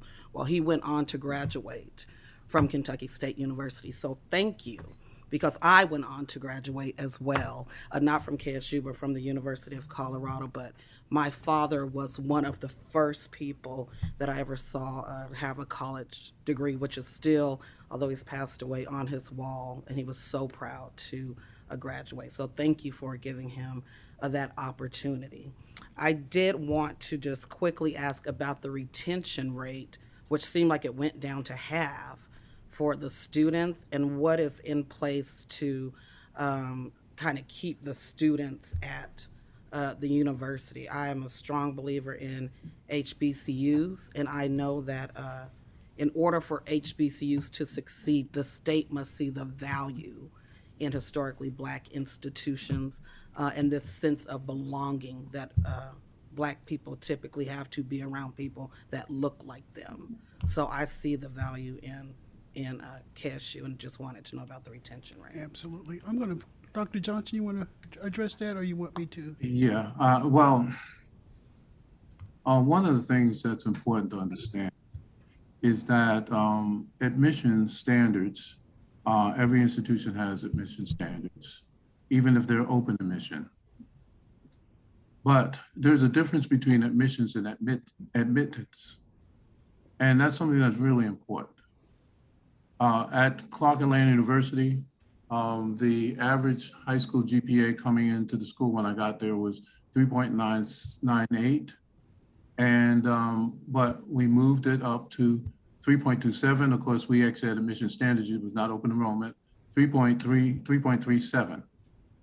The average SAT, verbal, and math, we raised it by 100 points. And by doing that, we actually created a wait list, grew the enrollments by 600 students, and improved the retention and ultimately graduation rates, moved the institution from number 18 among HBCUs down to 13. Hard to break the top 10 because you got Morehouse and Spelman and Howard. It's real tough to get in there, but brought it all the way down. Now, the issue then is, who are you bringing in? Well, if you took an x-ray of the students that we brought in at Clark Atlanta University, and when I got there, 74% of the students were Pell eligible. When we made the changes, 72% of the students were Pell eligible. So we did not change the economic, socioeconomic condition. We actually established admittance policies. And so a word that's been used in this gathering today is very, very important. It's the last word I'll mention. But the first word, the characterization is that we're looking for people with intellectual vitality. And intellectual vitality has three components to it. The first component is curiosity. Curiosity for intellectual knowledge, curiosity for something, want to know something about the world, not just in your neighborhood. The second is a passion for learning. That means you have curiosity and then you have a passion to absorb stuff. And then the last piece that gets it all together is grit. So we're looking for people who have curiosity, passion, and grit. Grit means that you're willing to go out and do something about it yourself. And that's how you actually begin the process of fixing. Now, that doesn't mean that people who come from families, and this is a first generation, I'm a first generation person, don't need additional wraparound services. But if you don't have those initial conditions, it's very, very difficult. Back in 2018, I gave a presentation to the business community in Rochester, and it was on the relevance of HBCUs, and I ended with the following, and I'll end this with this. I said, every one of you know the person that I'm talking about. That person could not see, could not hear, and could not speak. But somehow that person could learn. And in fact, that person learned, and they were able to actually give speeches and write books. That person, by the way, for millennials is Helen Keller. Now, I said to those people in Rochester that she could learn, but I'm not a miracle worker. I can't work with that person. I couldn't help Helen Keller. So I have to know who I can help. And I just described to you, that's who KSU can help. And interestingly, even in the case of your father had those characteristics. And as a result, KSU was able to help them. We cannot help someone who doesn't want to help themselves. Okay, we'll take one more question, and that's from Representative Cole Carney. Thank you, Chairwoman. I'll keep it brief. It touches upon and really piggybacks on what Ms. Drake's question was, and it was raised by the sort of alarming statistic that you, Dr. Burnett, mentioned about the retention rate between the first and second years. Yes. Given the newness of everyone presenting, thank you, first of all, for being here.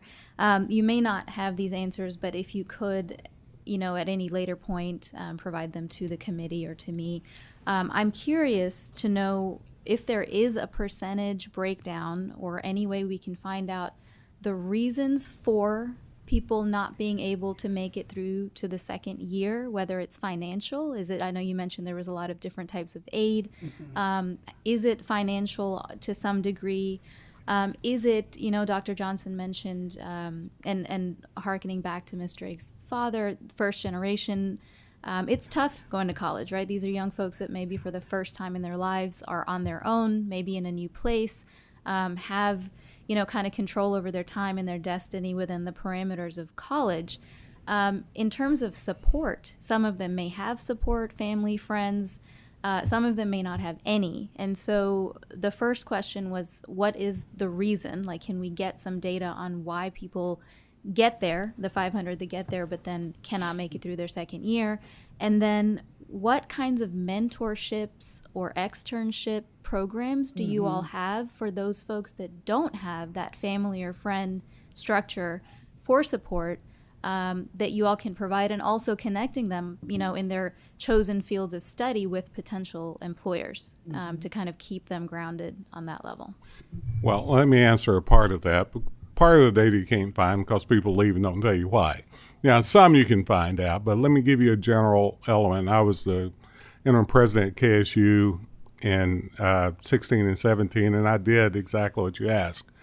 A couple of things. One is that if a student happens to leave the first year, 20% of it is due to academic reasons, like they didn't make it.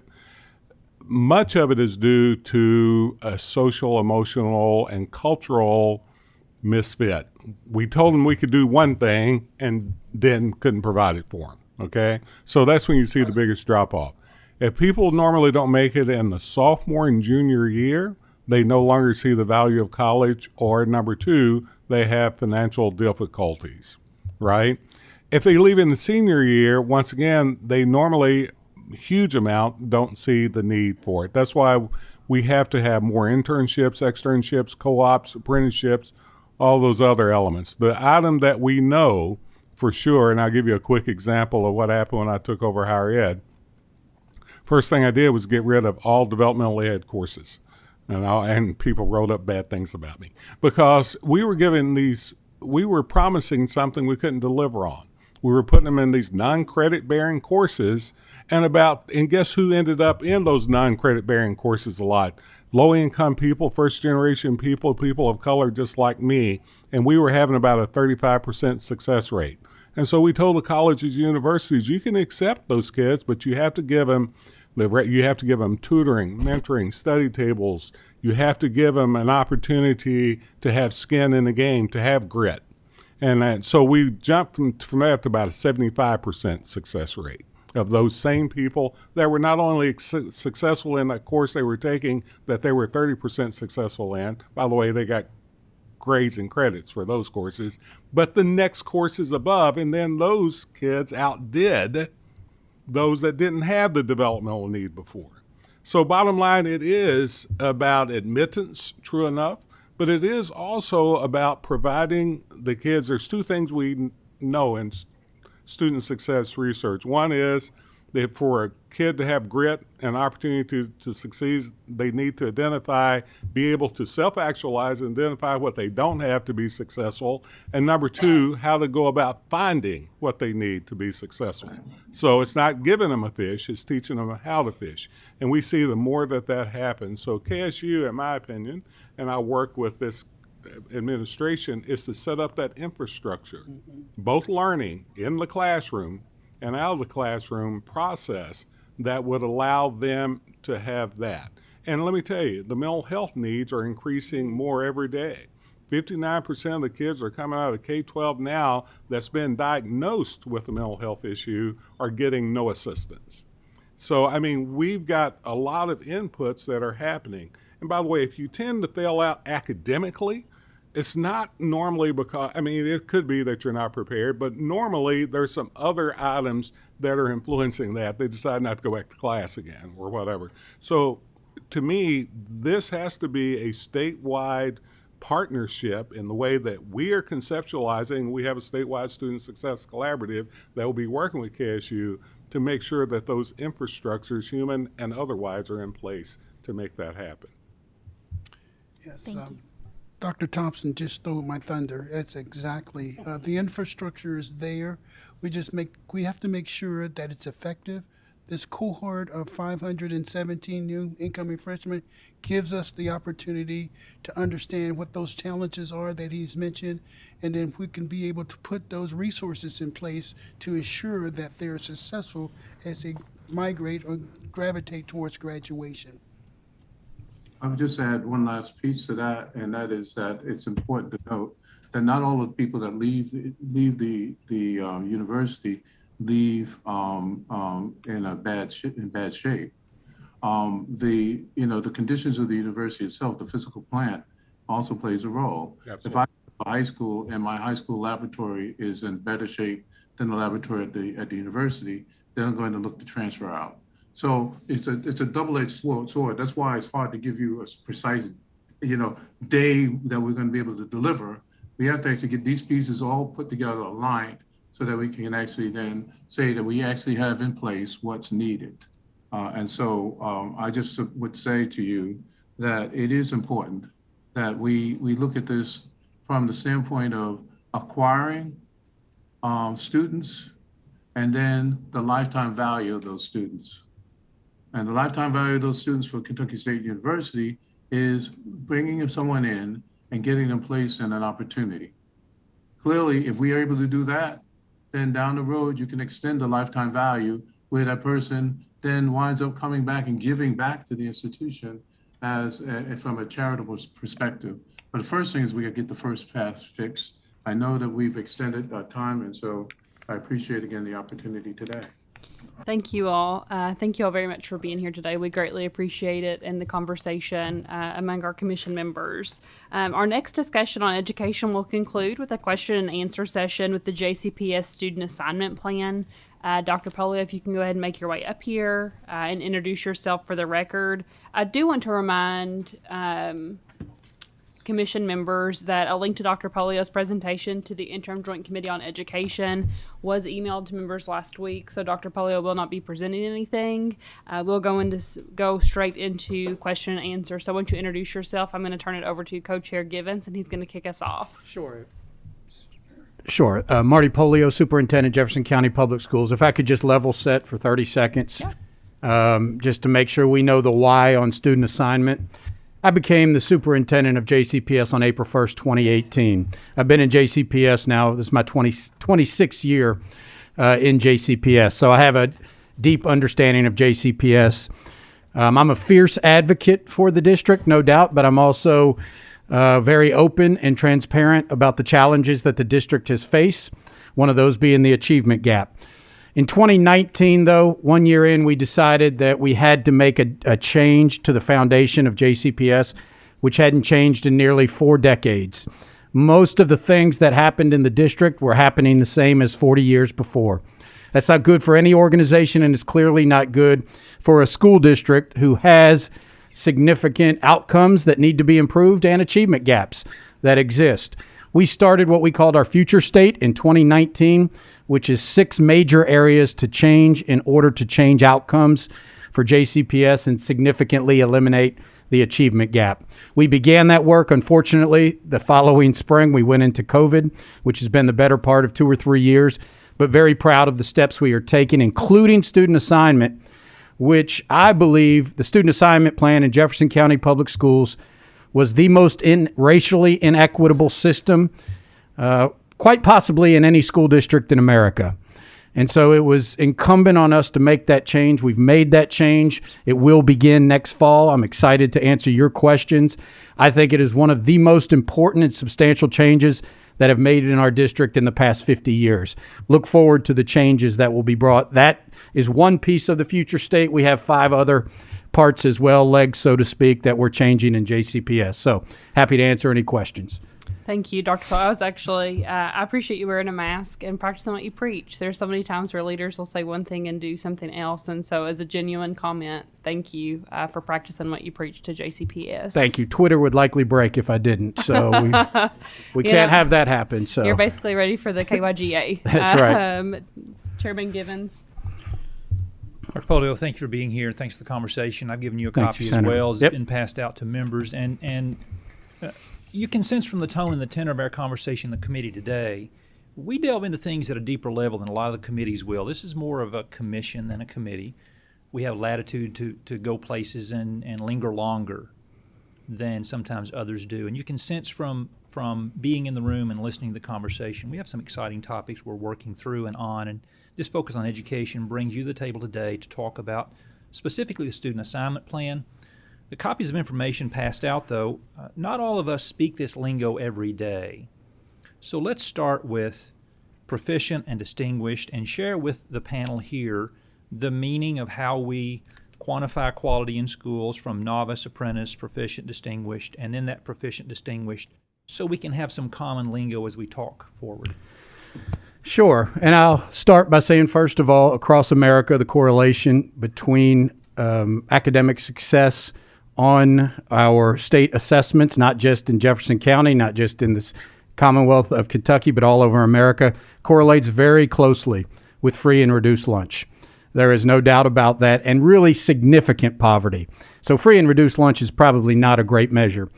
However, as you said, we do have assessment scores that are taken each year. The past 2 or 3 years have been, I don't know what the right word is, difficult to assess because of the pandemic. So as you have passed out, 18-19 is probably the most valid data at that time. But essentially, students 3rd through 8th grade, and then mostly 10th and 11th grade in high school take reading, math, science, social studies, and or writing, depend upon their grade. That assessment then is broken down into 4 categories: novice, apprentice, proficient, distinguished, based on cut scores decided by people much smarter than I am. And then obviously a score is given to those schools and districts based upon proficiency. I believe should be based more on growth. I believe that in 18-19 was the first year that really growth was reduced. I think growth should be the most important measure when we talk about this. But it is a part of what is given on the school report card. So again, the goal is to increase the number in that proficient and distinguished columns. That's the overarching sort of goal. Decrease the novice and increase the proficient. That's right.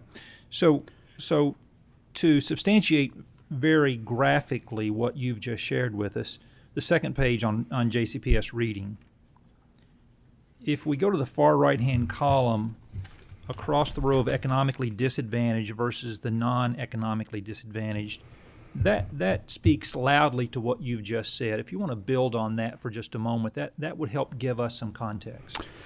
Sure. So if you just look at the proficient so you can see all 4 categories there: novice, apprentice, proficient, distinguished. You can see the number of students tested in each area.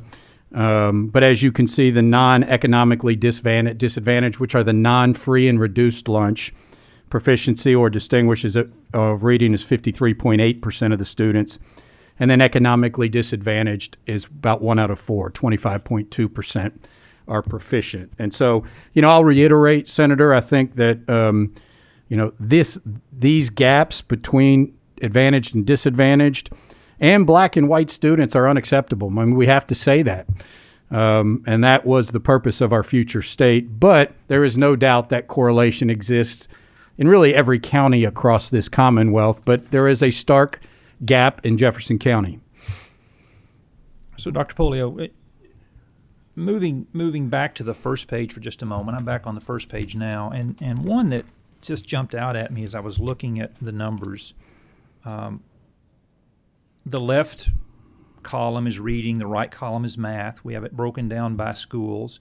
These are the West Louisville elementary schools for 2018-2019. The Portland school, and this goes to the student assignment plan conversation that I'd like to tee up for just a moment. Okay. That Portland school in reading for 2018-2019 at 49.3% proficient or distinguished versus the Wheatley school in 2018-2019 at 11.9%. We're talking about schools that, as I studied the distance and studied the map, this is a 10-minute drive. These schools are 3.5 miles apart. These children's lives are being changed. Help me to understand and help us to understand the dynamics of what's going on in those spaces so that we can work to make policy that helps you get it right. Well, I would say this, that Portland has been a very successful school. They've done amazing work, so I would say nothing to disparage the work of Portland Elementary. It's been a fantastic school for many years. But I still will say the trauma, the poverty, the absolute challenges that a staff at Wheatley may face in order to meet the needs of the kids is very high. And so, once again, I'll say this, Senator, 11.9%, proficient, we can't say that's okay. And that is the point of us changing. The biggest part of our change, along with student assignment, is resourcing these schools better. And so what we have not done in the past is resource our high poverty schools. So Wheatley may be funded very similar to a school like Norton Commons, which is one of the top performing schools in the state. And that can't be the case. So what we added to this school choice plan was also to pay teachers anywhere between $8,000 to $14,000 more to teach at Wheatley. Principal would be paid $10,000 more to be a principal at Wheatley Elementary. An additional $750,000 to support wraparound needs for a school like Wheatley, which the wraparound needs is immense, as you heard, I think, from the presentation from Kentucky State as well. And so meeting those needs is critical. So student assignment plan for us was not just about, what kids are in what buildings. It is about resourcing our high poverty schools. And I can say this without a doubt that I believe where children have the least amount in their homes, they need to have the most in their schools, the most resources. So I would encourage the legislature at any point to focus on that need, especially when it comes to wraparound services for kids. So I'm excited to hear about your effort to staff those schools because talent in the classroom makes all the difference. We've known as education policymakers, as an education leader, you know it already, the best facility with the worst teacher, little movement. The worst facility with the best teacher, we can move children. Correct. It's about the talent in the classroom. We were excited to give you the latitude some years ago in policy that started on the Senate side to be able to do some differentiated pay for those high need areas like you're now doing. Are you starting to see the dollars attract talent? Are you starting to see people say, I'll take the challenge because I'm dedicated, I'm talented, and I want the money? Are you seeing a move there? Well, I want to be clear here that I don't want it to be necessarily just about money. As a former principal of what was considered at that time a priority school, a CSI school, one of the lower performing schools in the state, Doss High School, what I wanted more than anything were teachers who had a hunger to do the work and a will to meet the needs of kids with challenges. We just didn't want someone in here that was searching for the money. But what we also have all too often in our high need schools are a vacancy. And we, the shortage of teachers is well documented, but we would have a vacancy and you may only have one applicant for the position. That is not a strong position to be in as a school leader where you're trying to turn around the ship. Meanwhile, you only have one applicant for your math teacher opening. And so more than anything, the desire is to get more choice and selection for the principal to be able to judge a teacher's ability, but also their will to do the work. What we've implemented the past 3 years was about a $1,500 stipend. It just wasn't enough to attract teachers to go there and stay there. So it was a first step, But now with our new contract that will be in August, teachers in these schools that you have listed here will be getting $8,000 to $14,000 additional funding based upon how long they choose to stay in that choice zone school. And I will say this, the hardest part of being a principal in one of these schools is staff turnover. You know, having stability of staff that stays there is critical for success. And I believe that's what will happen. I mean, we're going to have to evaluate it and see, is this the right money? Does it hit it, the bullseye? But having selection for the principal and then also saying, all right, we're going to have stability. So year after year, a principal is not trying to train a new faculty and staff. So the size of that talent pool is what we're really after. We want a larger pool of talent, more opportunities. Correct. And, some people say it's just veteran teachers. Yes, any quality school, teachers know this, is a mix between veteran teachers who have the experience and maybe young teachers, who are just coming in and they need those people to mentor them. You can't have just all brand new teachers in a school building. But what I want is to hire our best leaders in these schools and give them the flexibility and the pool to say what's the best fit for this particular opening. And we have multiple opportunities to choose. Madam Chair, last question if I could, and then I'll finish. Yeah. Thank you. What's the goal? What should we expect? When you're back here in 2 years, what are the things we need to be looking for? What will be the sign of success that we've done it, we haven't done it? So let me give an example. First and foremost, we have, if you have not heard of the Academies of Louisville, we have the Academies of Louisville in our high school, which has about 150 business partners that go into our schools. They're lined in career academies. It is essentially new 21st century vocational education, career and tech ed for every student in the building being in a career academy. We've done that about 4 years. Even during COVID, we're now going to see our highest graduation rate ever and our highest post-secondary rate ever during a COVID year. And that is huge for us and includes reducing the gap between black and white students on both of those measurements. So that's a huge jump for us. But there is no doubt it takes time to see this. COVID is kind of reset where we have to be now I'm fairly certain and confident to say that COVID has impacted low-income students at a greater rate than high-income students. Without a doubt, when we come back here, we should see all students improving in outcomes, but also a reduction in the achievement gap as well. Thank you. Thank you, sir. Ms. Drake? Hey, Ms. Drake. Good to see you. Dr. Pulley, it's good to see you. I wanted to ask you, and especially looking at the numbers, of course, we know each other. I am a lifelong reader and writer. I think an excellent writer is a phenomenal reader. And looking at the schools, and of course, we know all of this conversation that we are having around CRT and what is taught in schools and kids learning about themselves. When I graduated, even through college, I never read a book by a Black author until I was out of college. And so I know that you understand sense of belonging and how that impacts even kids wanting to be in school, let alone read some of the books.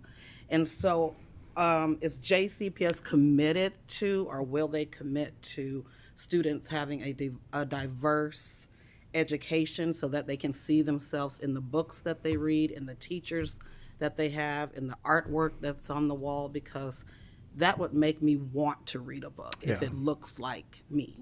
So, first and foremost, when you stand up and read a poem for the students at Grace James, I think that means a lot to them, without a doubt. They see themselves at Grace James Academy, which I think seems like a year ago, but was just 2 or 3 weeks ago. So thank you for that first and foremost. But yes, without a doubt, we've made that commitment.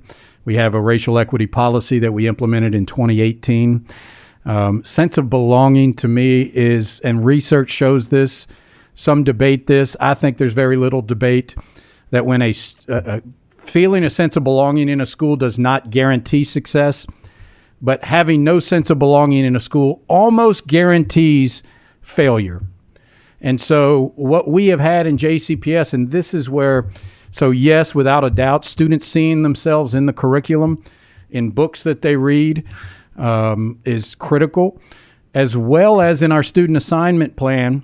And it's important to note, 95% of the students that were bused out of their community to achieve diversity in JCPS schools were black students from West Louisville, 95%.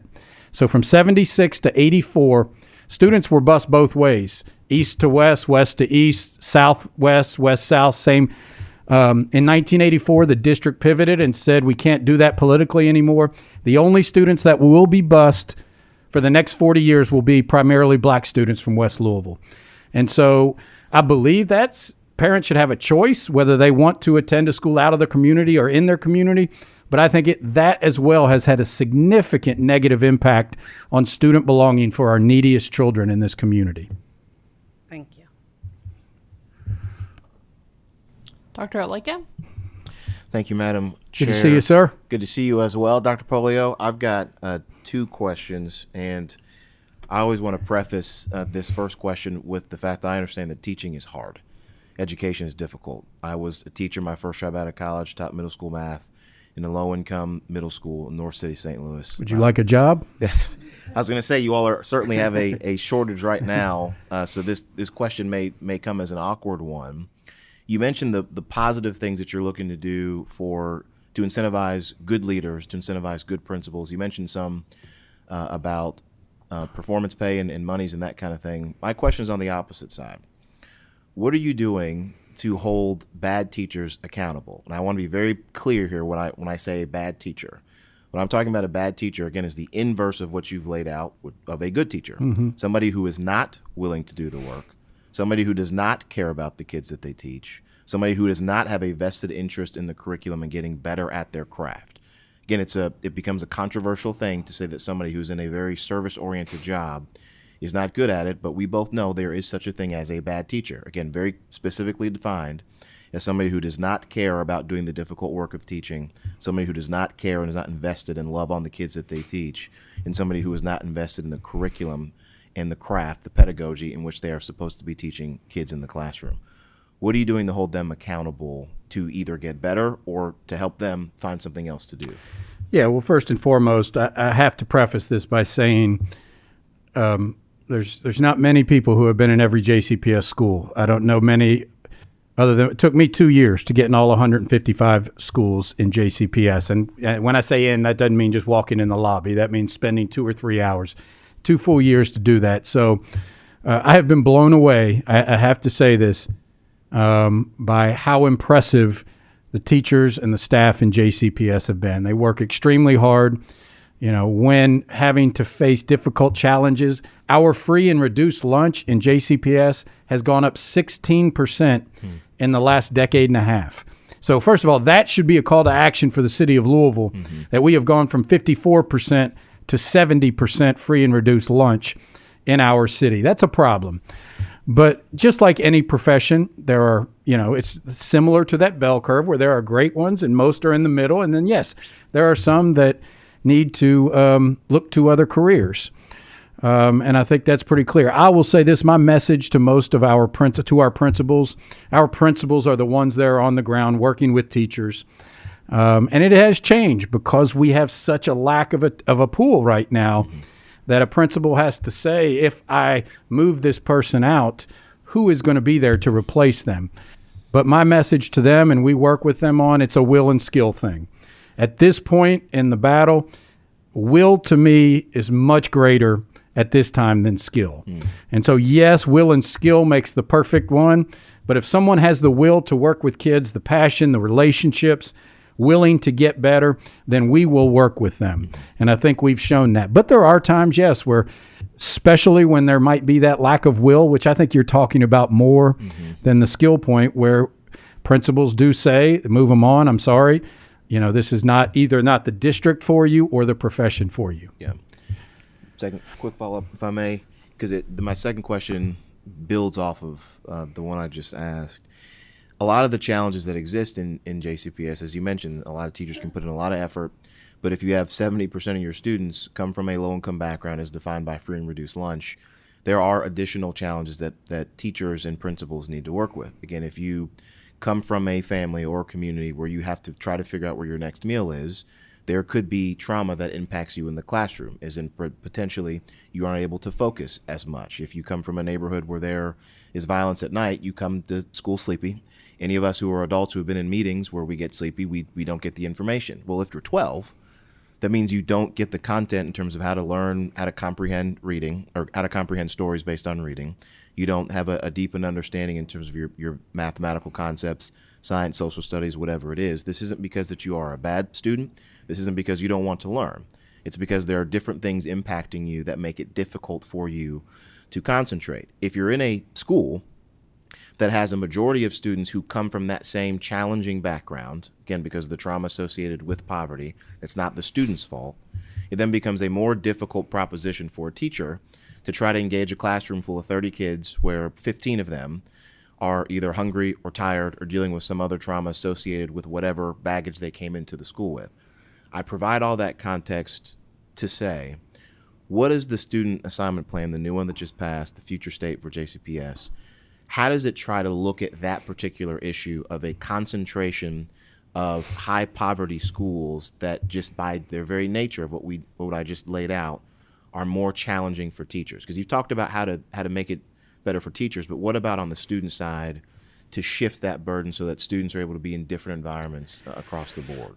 Well, I completely agree with you, completely value diversity, and there is no doubt research shows that concentration of poverty in a school negatively impacts that school, especially when you are in an environment of got these people working hard and we're labeling that a failing school, and we're doing, I was at Doss High School. 90% of the students were free and reduced, and it was deep poverty too. A third of the students were either special education or English language learners. So additional challenges on top of that. We had over 100 students who were homeless out of the 1,100, homeless. Yeah. We have over 6,000 in JCPS that are homeless.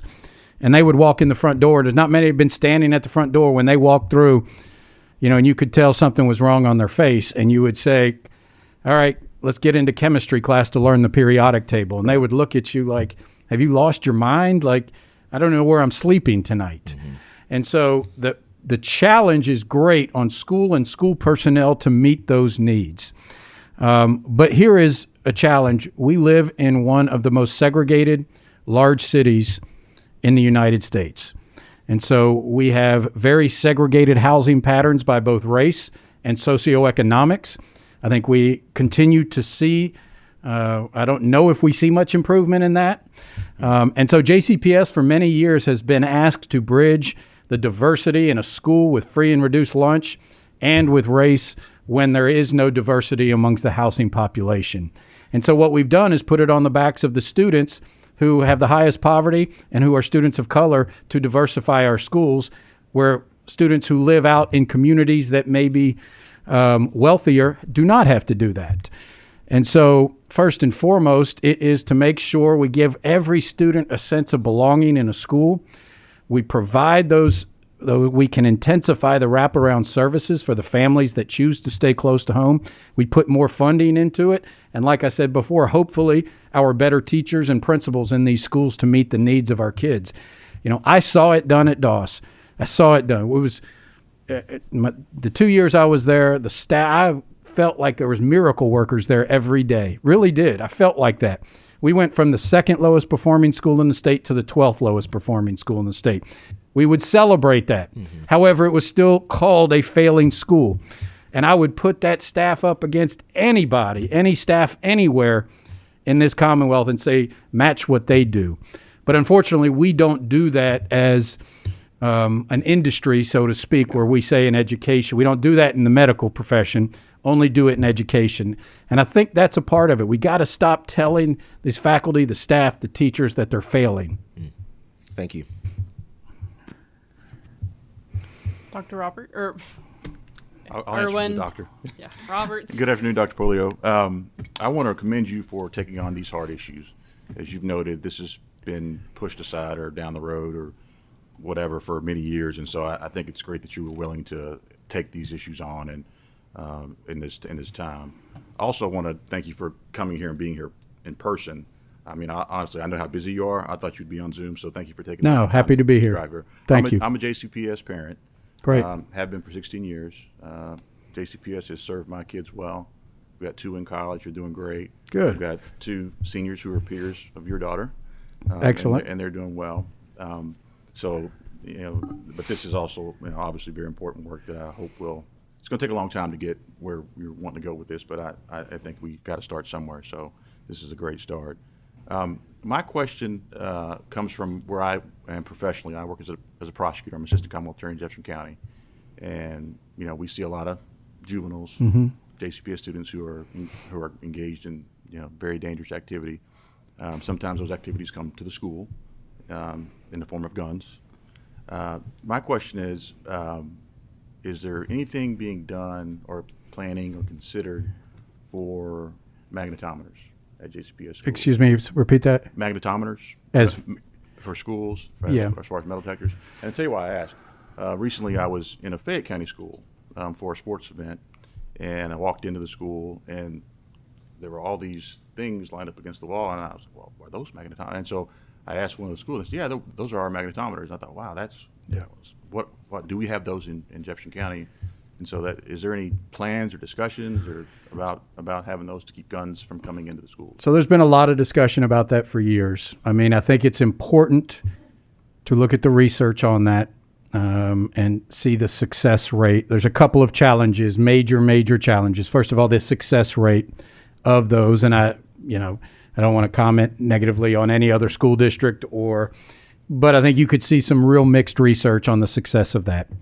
Secondly is the amount of staff that is needed to, if you are short staff, you just can't say we're not doing that today. I mean, you would never go through an airport. And so the amount of staff that it would take in JCPS to man those would at this point, almost be unattainable to get the staff that's needed. And then finally, I think the major challenge is the amount of high school campuses that have multiple buildings in them. And so that is, if a student goes from one building to another or enters another building, that becomes a major challenge. I was a principal of a school who had 3 different buildings with, 57 doors total. So it's not impossible, sir, and the conversation continues on how we can do that. I believe we will see better technology in the future, and I believe it's on the horizon right now to assist with that without having to have students lined up in long lines outside the door, which presents significant danger as well. So it's a major challenge, there is no doubt. I will say this, one of the things that has changed in my time in 26 years are children's access to guns in our community. It is startling. It is, it's something we have to address, and usually illegal guns in our community. We have to address that. We have to address access to firearms, and especially for children. So it is something we continue to work on. We've invested $6.5 million in personnel for safety this year, but it's going to be ongoing with us as well. Dr. Berg.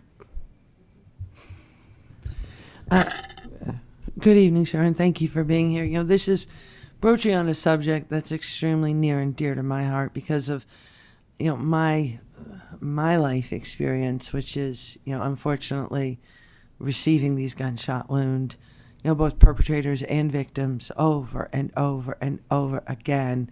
And the age is, rapidly declining. So it is not at all unusual for me to get, people down at university now who are 13, 14, 15 years old.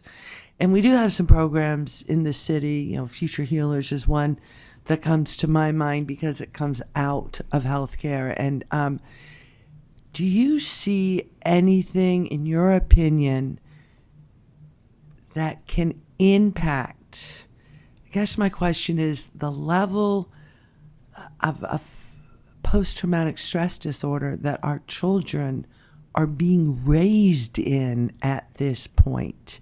They can't honestly feel comfortable standing at the bus stop. Do you see anything, in your opinion, as a state that we can do to impact that? and improve that for you so that when your children are coming to school, maybe they're coming from a space that would allow them to learn better?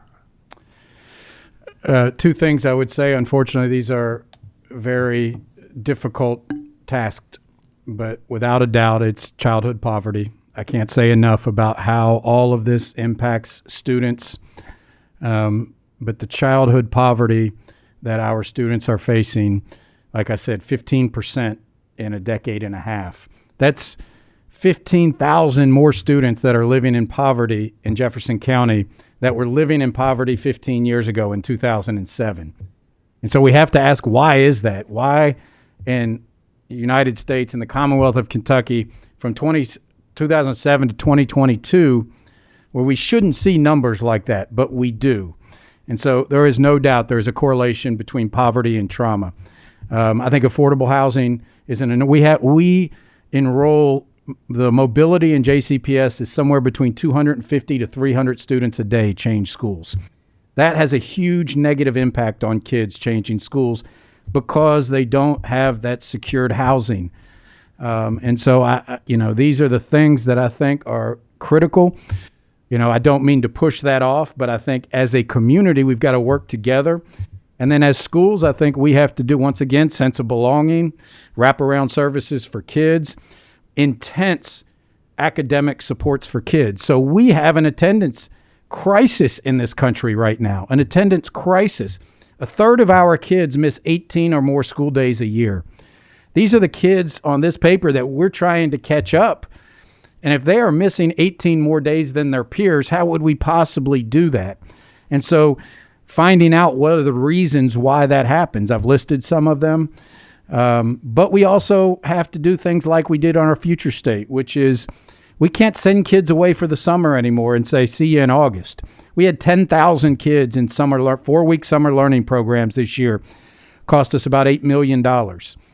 And that really was from the ESSER funds from the federal government. But we've got to continue that, 10, 15, 20,000 kids in summer programming to keep them engaged in school.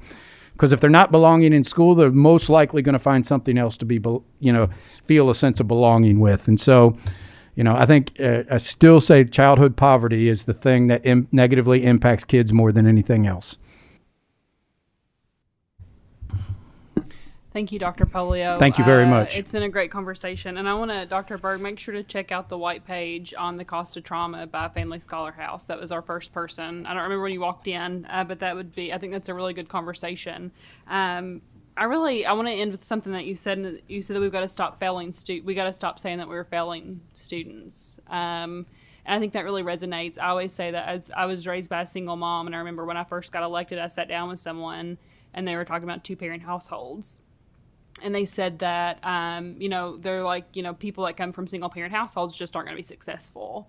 I remember how emotionally I felt about that because I was like, I'm about to become the youngest female ever elected. And because I was raised by a single mom, you're saying I'm not going to be successful. He's like, oh, I didn't mean that. Mm-hmm. But that's what it sounds like. And so I think, thank you for that, the comment, because I think it makes me rethink of saying JCPCS is failing students.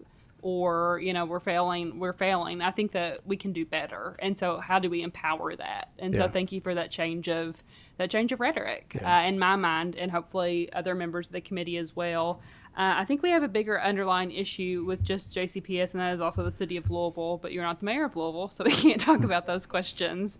But thank you very much. Thank you all committee members. The next meeting on the commission will be Wednesday, September 28th at 3:00 p.m., and our topic will be the discussion of justice. Can I have a motion to adjourn? Second. Meeting is ended.